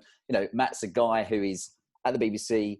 He's a writer. He's a journalist. He's gay. So he covers something that I said to Matt the other day. I said, I didn't grow up with any people that were gay. And even in the city, guess what? There was maybe 1 or 2 people I knew that were gay. So sometimes as I grew up, I didn't know how to act around them. Yeah. And I likened that to friends of mine who went to an all-boys school, didn't have a fucking clue how to speak to girls when they left, because they hadn't been around them to experience the nuances of how people act. And we've also got Scott, who's our, let's call him creative director, who, he's into science and the arts. I couldn't give a shit about science and the arts. I haven't been to the theatre. I don't care about that. That's great that he's interested. So we can cover different angles, because a guy isn't just what I'm interested in. He's interested in all these different things. And, we're very soon about to, I think, go a little bit turbo in what we're about to do. But it's about adapting as well. As we said, the podcast was meant to be in London, face to face, feel the energy, get guys in a room and have a good chat. Bad luck. Lockdown happens, jump on Zoom. And do you know what? It's been the best thing that happened to us. Yeah. Absolutely brilliant. For a minute, I was disappointed that being selfish, that this had fucked up our plans for the podcast. No, we got started sooner. I probably wouldn't have been I spoke to a guy in Tuscany yesterday. I wouldn't have been speaking to him. We've got people from different countries listening to the Whole Man Academy that, of course, we were so constricted by our events. 30 guys come along, or 50 or 60. That's great. But that's just those guys in the room. But now we've got this opportunity. Yeah, which is adaptation, right? That's what we have people say. With us humans do very well, which is adapt and thrive. And that's, goes back to what we said before. It's just like you can get lost and wish that you was elsewhere, or you just roll with the punches. But actually, there's always a positivity there at the end of it. No, it's an important lesson for guys. I think is the adapting. I mean, I can't remember who it is that said adapt or die. And that you could put across to a lot of the companies that are going bust at the moment, who didn't maybe move their markets online sooner. I mean, there's a good example. But for all of us at the moment, it is, guess what? You're stuck at home. We can't control that. So for some people it is hard, but it's happening. So it's how you respond to it. Yeah. And we talk about when dealing with stress, we talk stimulus and response, right? Yeah, it's a stressor, and then you respond to that. What people don't realize in the middle of that is choice. No matter what, this is occurring. No matter what, this is happening. And like I said, I do not. I agree that you're allowed your moments of kind of like fuck and bitch and moan, and we're all allowed those, but you either think post-traumatic growth or post-traumatic stress. It's your call, it's your choice. And this is, again, it's fixed versus growth mindset. It's whether you either get stuck on this or you look at the opportunity to grow. And the thing about being challenged is that's where plasticity occurs. Right? When we are in a challenging environment, that is when the brain is in the best optimal place to be able to learn. I am, like I said, I've had to adapt and my business model, and I'm looking at how I can do online stuff more. And the amount that I have learned in the last week, I couldn't have learned in 3 months. Yeah. It's because my body the environment is giving my body and cueing my body up for these behaviors to be able to adapt really fucking quickly. And, this is what we talk about stress. We need stress in our life for adaptation. And if you don't buy into it and you go to the gym, well, unfortunately, you're living and breathing it in the gym every time that you go. Every time that you go for a run, every time you lift weights, you are stressing your muscles, you are stressing your body. So you can then adapt and grow stronger. Right. And it's the key thing, and this is where I don't know how we ended up here, but important to recognize, I always have this conversation within this, is that to adapt, though, we have to create the right optimal environment internally. You don't actually get stronger in the gym. You create the adaptation process. You get stronger in the following days as you start to close the stress cycle and start to move towards that rest and recovery state, away from fight, flight, or freeze. So that's when your body starts to heal.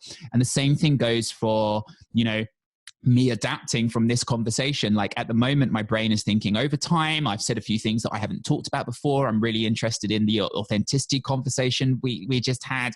So for me to process this and adapt and be able to compile this into my algorithms internally, and to do that, I need to create the right optimal environment to do that. So I need to make sure, if I want to process this conversation today, and if I want it to resonate on a non-conscious level to be able to inform future conversations, I have to make sure that after this conversation, I give my time some time to adjust. I have to make sure at lunchtime I go for a walk for 45 minutes just to once again keep closing down the stress cycles of the day. And I have to make sure I get a good night's sleep.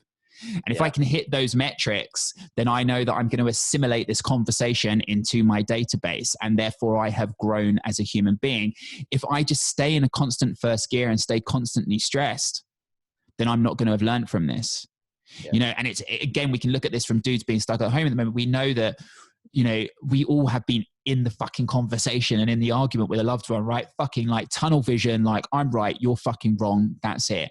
I know there are a bunch of wonderful dudes watching this who 9 out of 10 times have gone for a walk or taken a moment out or stepped away and thought, fuck, I probably should have handled that differently. Whether I was right or wrong, I don't think I handled that the way that I'm happy with. And that's them adapt. That's it. Amazing. You're in it. You're in your adaptation stage, right? You've pushed on back on the stress cycle. You're closing the stress cycle down. Your body is now giving you access. Your brain is giving you access to new cognitive resources to think about it and process it. And the learning is occurring. That's fucking cool. And it's like, okay, cool. Okay, now I recognize that. What can I do about it? Yeah. And if you take that lesson and you process it and you adapt efficiently, you're less likely, or you might make the same mistake again. You probably will make the same mistake again. But again, it's about making that mistake a few times and seeing where you end up in 5 years, And it's like, that makes sense. I'm with that. I'll go with that. I tell you what, it painted the picture of me also from working in the city, that sometimes you would get, you'd be under a lot of stress. You would be, your job was to make as much money as possible. Yeah. And, you were judged on the amount of money and nothing else. I mean, you could be an absolute twat and no one on your desk like you. But if you were doing big deals and making money, management don't care. As long as they see the bottom line is the bottom line, then everybody's happy. And I remember one guy said not to me, thankfully, because I'd like to think I was fairly level-headed. But I remember him saying to a guy who'd had a big flare-up, just go in the corner and have a word with yourself.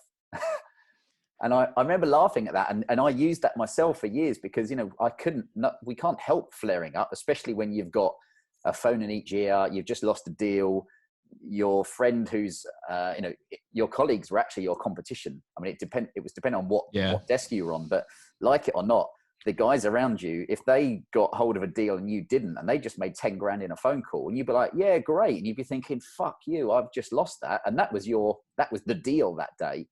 But I used that, just for a minute, go off to the loos. I mean, there was nowhere to go, but go in the corner and have a word with yourself. Yeah. And dude, that's it. And I mean, so many different pointers there. And it's like, first of all, like your body and your system is saying like, hey, there's something important to you right here. Right? Like that's the first thing. Like this is important to you, which is really great. So it's acknowledging that. It's acknowledging that like, shit, this is important. And then now the reason I'm going to give you these resources and tools is because I'm going to help you navigate and learn from it. But the problem is as human beings, we just get it, so we can get it muddled, and we can get lost in the negativity. And the growth mindset goes, well, the only way that I'm going to get better is the only way you got better at sales calls was fuck textbooks. Like, don't get me wrong, there are some great trainers out there. There's some great training courses, and I can teach you how to welcome objections, manage a sales life cycle. I can talk about open questions, closed questions. We could talk about all, I sit there, I'll fucking deliver a sales training course right now. We'll give you some real good fucking mojo. No problem at all. Or what I can get you to do is give you that phone, give you a fucking Rolodeck, and get you to pick it up 100 times. You'll learn more picking up that phone 100 times on how to deal with human beings and rejection than you will learning for anything that I've got to say. Yeah, no, it's funny. I laugh at that because it's like another podcast is, you know, how, and I don't mean we're all salesmen in life, aren't we? You know, we're if you're out and you're single, you're selling yourself, hopefully to find a mate and to get what you want through your partner and family. And I just smiled because it is one of the podcasts we'd like to cover is, you know, it sounds selfish, but how to get what you want. Yeah, absolutely. And I think it's selfish, but I think it's super important. But the key thing here is to realize is everything is everything. You know, the same way that you get better as a runner is the days that you don't go for a run and you learn from those and why have I ended up there or why did I get injured? What didn't I do right? What can I take away from that? The way that you get sales is by shit going wrong. And it's just a basic principle that underpins everything. You know, the way that I like to think that I'm a pretty good husband right now-ish, kind of, hopefully, is because of the crap ass relationships that I've been through fucking historically. I can either sit there and hate who I was and regret on it, or I can say, hey, it was just building blocks of who I am. And here's the interesting thing. And this is where we start to talk about mindset interventions because, and this is where we can get people to see a bright spot in their life. You know, someone so that you might find a salesperson who's really good at this. Like they've built a business based on understanding the importance of failure. Right? Like they're fucking they get it. They ride it out and they stay cool, calm and collective and make good decisions every day. And as if a deal goes south, they're like, cool, what did I learn? What did I take away from it? How can I do it? Like they're operators, right? They just know how to keep their shit together. They are cruising because they have been through the wars and they recognize that. And they understand that. But then they're in they're outside of work. They're like fucking, they can't look after themselves. They can't eat healthy or they can't do this. They can't do that. They can't get down the gym. They can't figure out a routine what works for them. And they try and then they just quit. Yeah. And then I'm like, so as a coach, what I might do in that situation is go like, right, cool. Tell me a time in your life that you have demonstrated the ability to demonstrate this mindset, this, and this, and this. And they're like, well, that's kind of how I look at work. And I'll do that. I'm like, cool. Now we'll just translate that model over to the gym. Same fucking thing, bro. Right? Like it's the same thing. And I think that's the thing is what I get. So where I go with this is I genuinely believe that we all have the tools that we need to make ourselves feel better in life. Like people don't actually fucking need me. Honest to God, I think people already are telling themselves what they need and they have already demonstrated the skills that they need to demonstrate now in the past historically.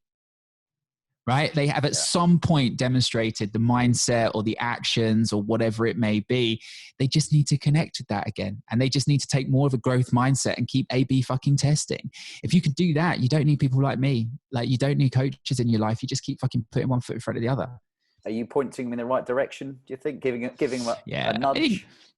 I think that and that's it is I think for me, it's about giving people some basic principles like, hey, here are some basic principles that you need to understand. Like if you want to better manage your energy focus and have some clear thinking, then you've got to kind of understand stress and rest and the relationship between the two, right? So we've got to kind of understand those basic principles. If you can understand those principles, you're going to get really good at managing your energy. If you're really good at managing your energy, you're going to have the energy to be able to make better decisions and show up for loved ones as well as your work, right? You'll be able to have the energy to go to the gym.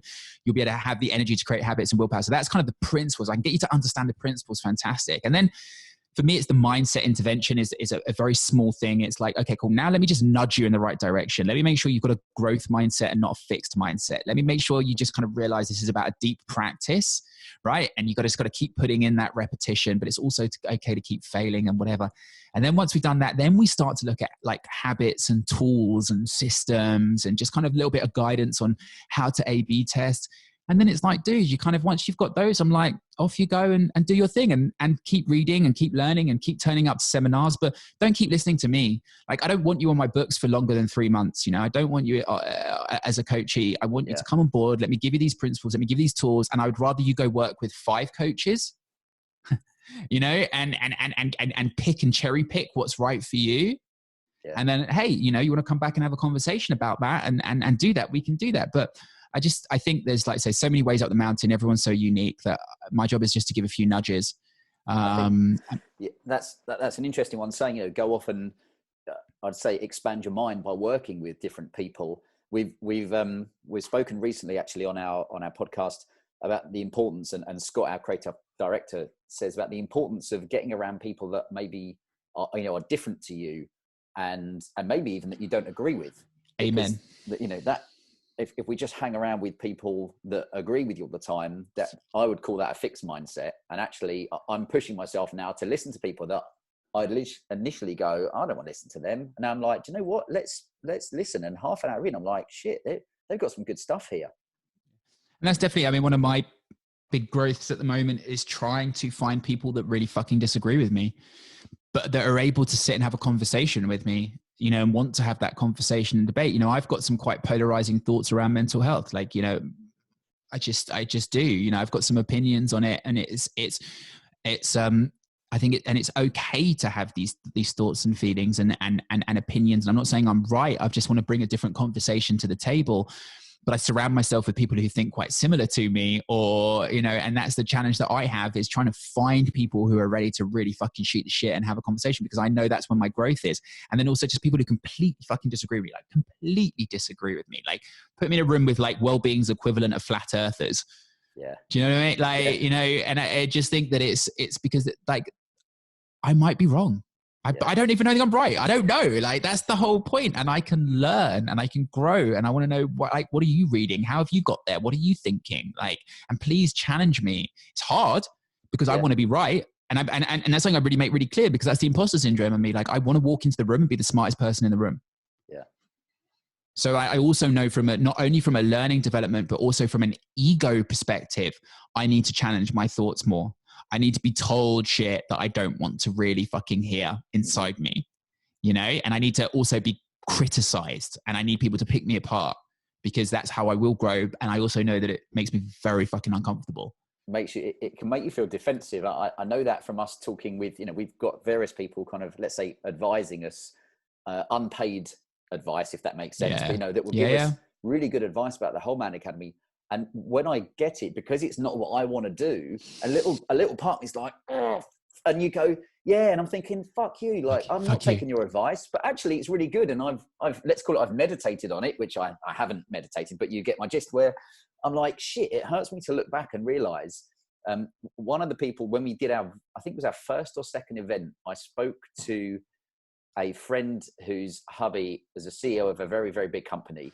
And I told her about our Whole Man Academy events. And she said, he wouldn't send his staff to the events. And I was like, I was already offended. I could already feel my back going up.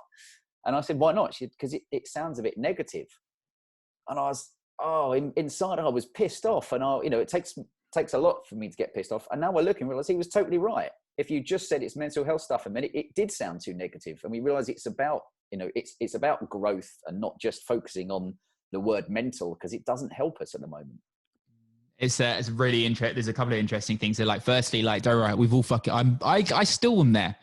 I can phone up my closest confidence, like and be like, oh, can you, like, I've been rebuilding the business, rebuilding documents, rebuilding workshops, rebuilding everything. And I'm like, oh, can you read this? And I only just want them to read it and go, it's great. I don't actually want your fucking feedback. I just want you to tell me I'm fucking amazing and this is it. And then I get like fucking loads of like come back and like actual constructive feedback. I'm like, who the fuck does this guy fucking think he is? Like, I fucking have never, and I deal with that consistently. Like, my ego like shows the fuck up, like, hold on.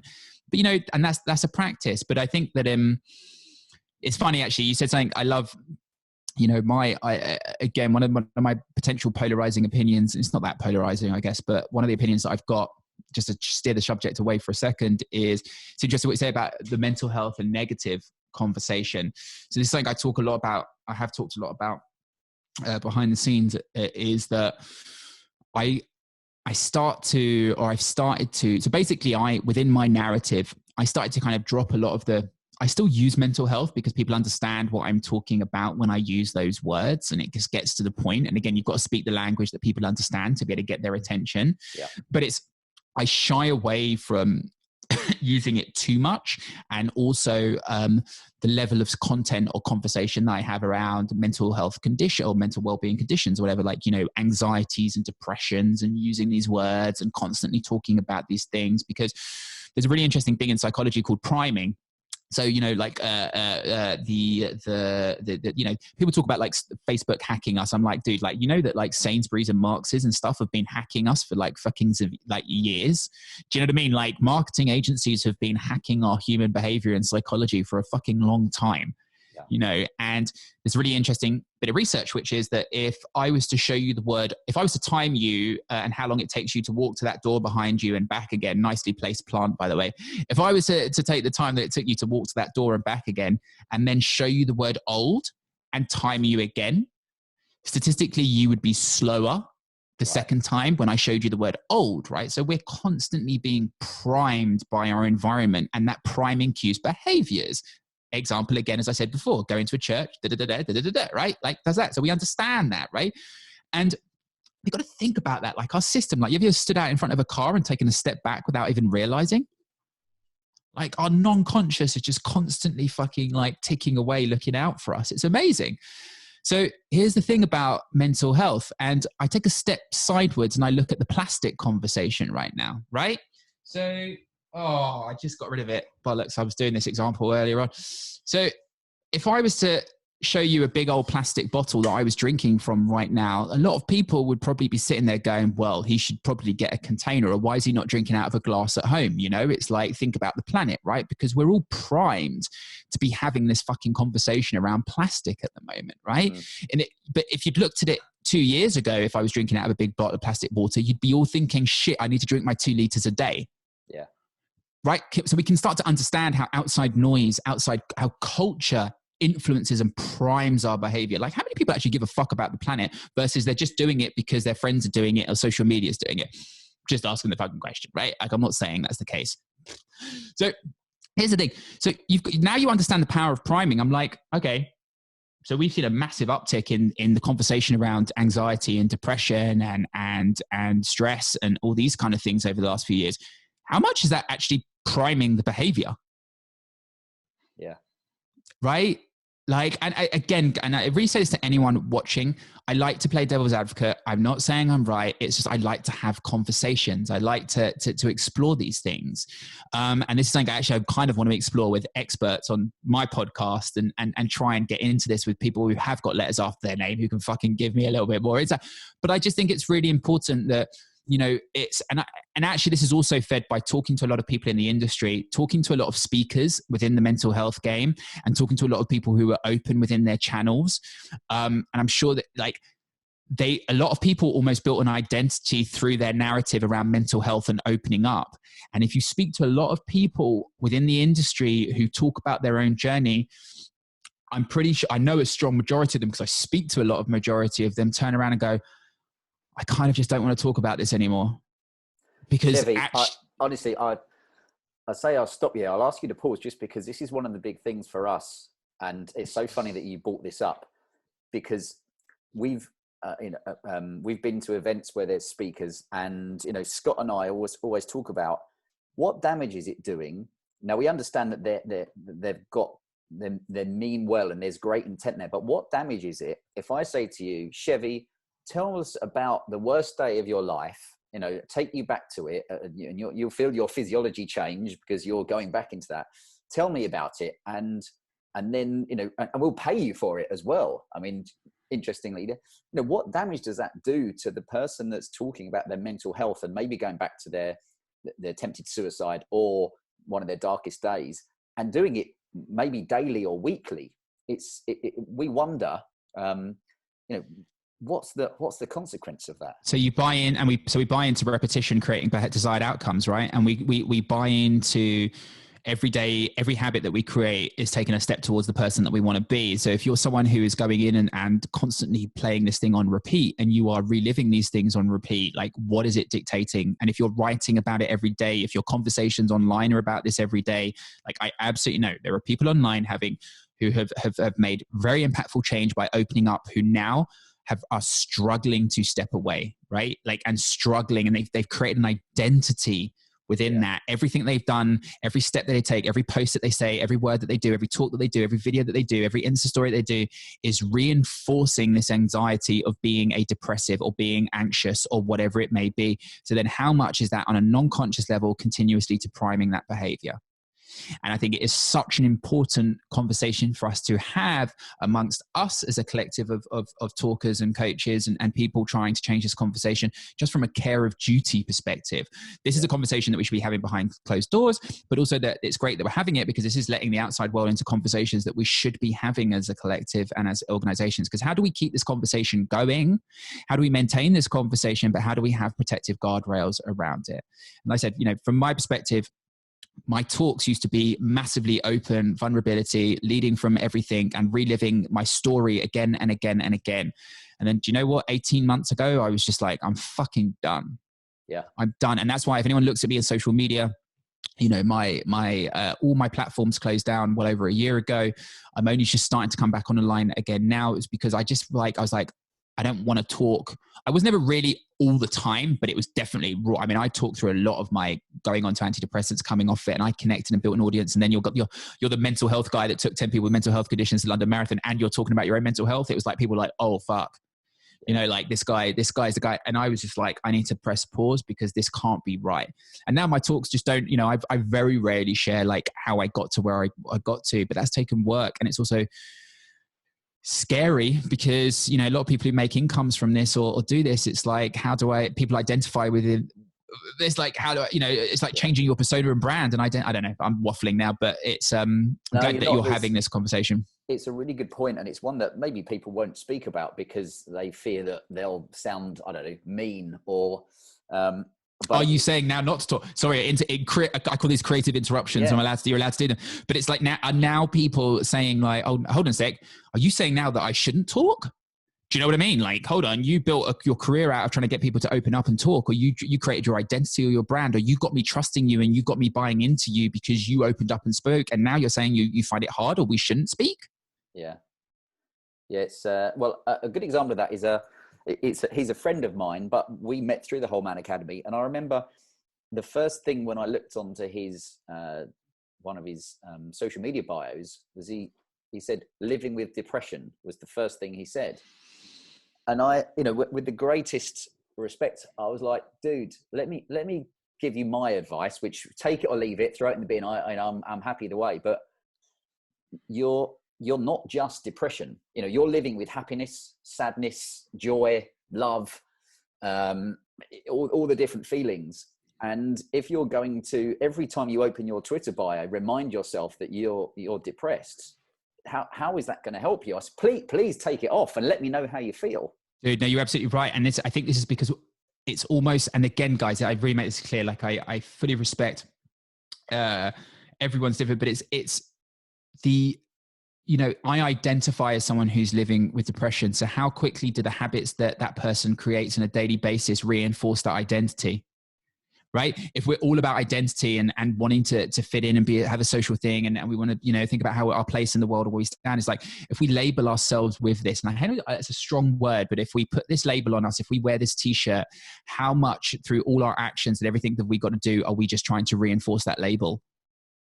Yeah. And it's, it's a very, again, I appreciate there could be some people listening to this that get very like, oh, and it is just a debate. It is literally just a debate. But you're absolutely right. And I've worked with people similar, and I've had conversations with people similar, and I'm kind of like people who've really found identities with talking through their mental health and well-being, i.e. myself included. And it's kind of like, hey, this is not you as a whole. This is one part of you, and it's, I think it's really important to reflect and separate from that.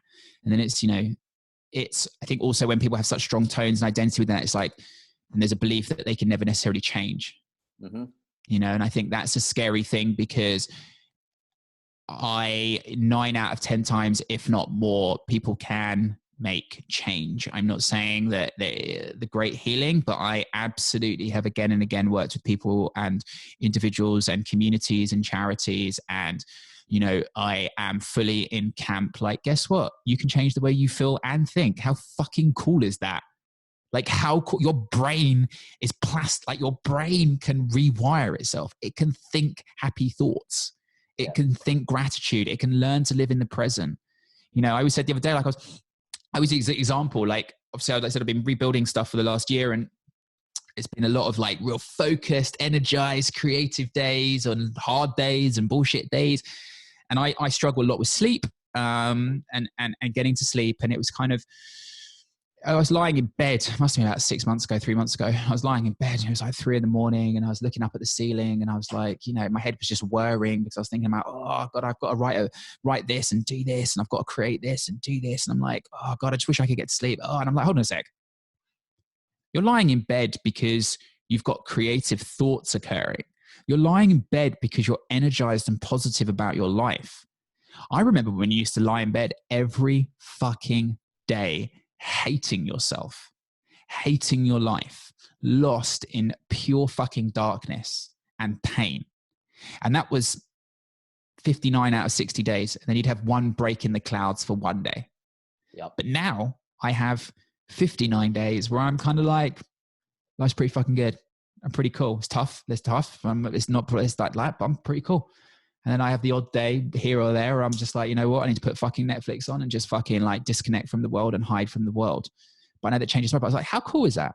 How cool. I have flipped that dynamic. And I just always like to tell that story, because I just think it's so important that people lost in thoughts and lost in feelings and lost in emotions and think they're stuck that way and they're broke that way. And with the right help and the right people to talk to and the right tools and the right mindset, that all comes through practice and A/B testing and growth and learning and development and failure and all that fucking shit, you can change. Fucking that is so cool. You just used a word there, which we're trying to encourage people to kind of think about at the Whole Man Academy, is tools. And, you know, it's like at the moment, you've got YouTube, and you could sit and listen to, you know, good motivational, and maybe you don't like the word motivational, but, you know, really good, let's use positive, really good positive stuff all day. Or you could sit and listen to the news where it updates you on how many people have died in every country all day. And, you know, we say to people, what do you think at the end of that day, if you spend your whole time looking at the news, it is depressing. But if you spend your whole day in a growth mindset, if you can, even a small percentage, at the end of the day, hopefully that is going to put you in a better frame of mind. Yeah. I don't think it's hopefully, I think it will. You know, I think that's right. And again, I get people to take fucking, you know, I can be a cold coach in the sense of just like, hey, let's just take some fucking responsibility and let's just look at things right now. Look at what you can control to help self feel a bit better. You know, it's a great, the news thing is just coming back to the whole priming thing, right? Like the news is designed to feed on your fear and negativity because that's what sells. You know, you only have to listen to how journalists ask Boris and Sakok the questions. Like that, when the way that they're asking the questions is they're just trying to draw out the negative and they're trying to draw out the headline. I think that's one of the real big insights that people should be taking away from those daily briefings, is hearing how journalists communicate and the information that they're trying to pull, because they're thinking about the end result, and the end result is tomorrow's headline. You know, so it's really important people to understand that. And the reason that they do that is because from a evolutionary point of view, negativity is what gets our attention more than positivity. It's just a fucking fact, because it's a survival thing, right? We've got to be constantly cautious about our environment and everything that happens in it and the people in our tribe, because we need to stay fucking safe. Yeah. So if you are watching the news all fucking day long, you are just priming the non-conscious to stay fucking anxious, to stay wired. And it's that spending of energy without even realize you're spending it, you know. And hey, I do this, you know, I've had to pull myself and put some put some tools and systems in place to make sure that I'm not constantly reaching for the phone. And then you're building, but you're also building, not only are you priming that psychology, you're also reinforcing the behavior with dopamine, right? Because every time you're going for a scanner and a flick, you're rewarding new headlines. So you're creating this reward mechanism with negativity. What? Yeah, it's that. Yeah, you're rewarding yourself with it. That's the worry that people won't understand. Yeah. And I'll tell you why you use that as a good example of, let's say, Boris. The other night when Boris was admitted to not just hospital, but they said he'd gone into intensive care. I've been staying up very late dealing with everything that goes with the podcast. So I had it on in the background, and I was like, oh, interesting. And do you know what? For a whole hour, the only actual news they had was Boris had gone into, into the critical care. And that was all they could actually say. But they managed to fill a whole hour of the helicopter was over the top of the hospital. And they looped in his talks he'd done on his social media page. And they interviewed a few kind of critical care doctors. And at the end of each of their talks, they had to say, just to confirm, we don't actually know any more details than he's in there, but we're going to carry on. And if you'd have watched that hour, especially the camera over the hospital and stuff, it was, man, it got your heart racing. Yeah, it's like casinos though, right? Like casinos, the casino machines, it's just bright lights and glitter and it's just you're just trying to spike, right? You're just trying to get, they know exactly what the fuck they're doing. They know exactly what they're doing. And they know that fear and anxiety. And I think that's just where it's really important. Like, you're absolutely right. Like, I think, you can choose what you consume. And I think that's really, change your timeline and choose what you consume. But also realize that breaking the psychological connection with this stuff is a tough thing. You're setting your physiology up for it. You're building that relationship and reward mechanism already. We were already fucking addicted to our phones and technology anyway. So you already we're on the crack, and now that crack is just fucking amplified with some good shit. So I think it's really important that people have to realize that just stepping away is also not an easy thing to do. It's like me giving up drugs wasn't an easy thing to do. And I think to give people clear actionables, as I always like to come back to, is if you're really struggling to disconnect, is really create friction. Don't trust yourself. Friction is everything. You have to have real bright lines. So when I get towards the end of the day, my self-control and willpower is massively depleted. So I know that I can reach for social media very, very quickly. So what I do is I have a different password for Instagram, different password for Facebook, different password for LinkedIn, different password for Twitter. What I do is write that down on 4 pieces of paper. Those 4 pieces of paper are scattered around the house in different places. So I have to create a lot of friction between me downloading the apps and then putting in a long ass fucking password that's got high caps, low caps, every caps. Because it's just what, when I gave up drugs, I needed to give like my mum my bank card so I couldn't get cash out the cash machine. Yeah. Because I had to put systems and systems in place to be able to dictate the behavior I desired when I couldn't trust the behavior that I was putting out there. So I think it's really important. People it's how can some people are going to find it really hard. Some people have the gift and the gene to be able to do it. Some people have slightly different personalities and might find it really hard to switch off right now. So think about how you can create friction in your life to switch off. How can you put controls in place, give phones to loved ones, hide them in cookie jars or whatever it may be. But definitely, change your timeline and consume some good shit. And on that, there is some wonderful shit. I was crying watching. Who's the guy from The Office? Mike. I can't remember. There's the guy. He's in The Office, the American version of The Office. Okay. Yeah. He's in the film now. He's married to Emily Blunt. Quite that, but he's created on YouTube. It's called Mike something. And if you put in some good news or SGN, and he's just done like a 15-minute newscast of like good news. And it was like videos of, like a husband singing to his wife in the nursing home who has Alzheimer's through the window. Are you fucking shitting me?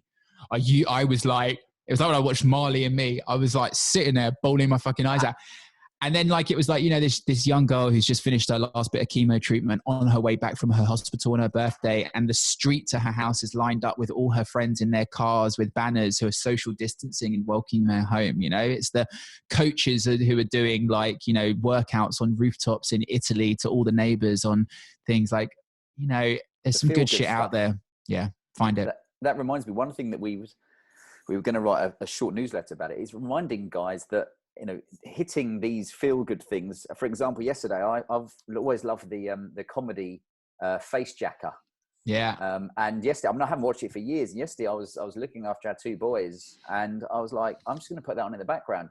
And I was killing myself laughing, and it felt so good to laugh. And I mean, laugh out loud. I think the kids probably thought I was slightly nuts, or even more nuts. But that's a simple win, isn't it? What's the comedy you love? Put it on. Yeah, and I think that's we don't. We talk about ways of closing the stress cycle down, right? Like, how do I, on a macro level, like how after a stressful meeting or challenging meeting, how can I close the stress cycle down? Well, you can hug a loved one for 20 seconds. That changes your physiology. right? Amazing. You can talk to someone, that can be enough. You can go for a walk, you can sit by a tree, you can do a breath piece. Like, there are ways of changing your physiology. And one of the most powerful tools that we have to be able to shift our stress response is humor, you know, and there is a reason that evolution has given us humor. And if you speak to any emergency services, if you speak to any nurses at the moment, doctors or whoever it may be, they will instantly talk about one of the best ways that they manage things is people around them and the humor, you know, and it is such a powerful tool for shifting our state, for very much shifting our physiology. So I think you're absolutely right. Like, you know, where do you get that humor from? Whether it's providing humor to loved ones and seeing the bright side and being able to laugh at yourself and laugh with each other, or, you know, it is putting on a Netflix special or looking at an old show that makes you laugh. And, you know, we're watching, and it is really funny actually, because if you look at our watching, I've just literally connected the dots, and this is why so me and my wife have started watching the US version of The Office. Yeah. And that's like our new daily protocol is that, like, every night before we go to bed, so we have dinner, we sit down, we talk or whatever, and we're both working quite a lot at the moment, as a lot of people are, and we're trying to put a lot of energy and focus into that. And then we get to like 9:30 or something, we'll put in like two episodes or 3 episodes of The Office, and we're just murking our way through the series at the moment. But actually, it's quite interesting because out of all the series that we could be watching, we're gravitating towards the light humor, which we sit there and we finish off our day laughing together, which is actually, on reflection, this is like a blog post or something now. I'm like, yeah, it's great. But it's I'll tell you why it's good. I mean, we try to ask at the end of each of the podcasts, like, one bit of advice you could give to a man so he can do life better. And I think, I mean, you've given us various ones, but maybe the last one is the simple one. You know, go and find how you can laugh, how you can have fun during the day, even if it's for a little window of it. Yeah. And, you know, you want to know how to be there for your loved ones. And I haven't got the answer. Everyone's so independent, but I think, you know, be the humor where you can. Even, you know, don't be afraid to laugh at yourself, and just laugh where possible. And, you know, remember what it is or how to make your wife laugh or your kids laugh, you know, and stopping and having a moment. Because I haven't got kids, but I know they're all craving that laughter and that attention, and it only takes a minute or two to find it in them, or seconds. I'm sure, you know, that every dad can make their kid fucking laugh in seconds, you know, and just realizing that is such a powerful tool that you have in your household. And then also just with, you know, with your wife and your partner, being able to bring that humor. And if it's laughing at yourself, it's laughing at yourself, and step over your discomfort and just do. Well, I think, quite easily we've recorded the longest podcast in our short history, and I hope that drops the mic. I hope that the guys listening, and at some point we'll be watching, because these will be going on YouTube at some point, when I've found days that are 28-hour days instead of only 24-hour. I hear that. But before we finish, firstly, how could people get in contact with you? I mean, we'll put your deets on the show notes, but what's the best way to get in contact with you? So best ways at the moment, you go to www.chevyrough.com. So CHEVYROUGH. Do check that out. And I do say to sign up to newsletters, not because I want your details, but it's because I actually have a load of free webinars coming up over the next few weeks, months, for people. So there's some great free resource that I'm starting to put out there. So do that. And then you can find me at the Wellbeing CEO on Instagram, Facebook, and Twitter. Perfect. We'll be tagging the shit out of you on all these different bits, and we've got a beautiful picture of you to be putting up. So firstly, just to say thanks for taking the time to speak to us today. I know we've managed kind of 2.5 hours, and hopefully it's all been valuable in some way. I know I've taken things out of this, and hopefully you have as well. But also to acknowledge you for the kind of the work you're doing, which is, and ultimately trying to do good in the world. Thank you, brother. I really appreciate it. It's back at you, right? We're all just fucking trying to do our bit and please our own egos at the same time. It's it's a fucking pleasure. I love coming on to these conversations. I love what you guys are doing. So thank you for having me, sir. Brilliant. Well, I will gladly, as you said, maybe off air, jump on your podcast at some point. Yes, 100%. We can just basically talk about exactly the same stuff. But yeah, right. If you could we just flip this up. If you could just, I'll send you my logos and stuff like that. If you could just edit it in and do that, that'd be fantastic. It's just, I nearly said it's cross contamination. That's something completely different. Strong. But no, that would be ideal. Well, I'll stop the recording. But Chevy, thank you for joining us today. Cheers, brother.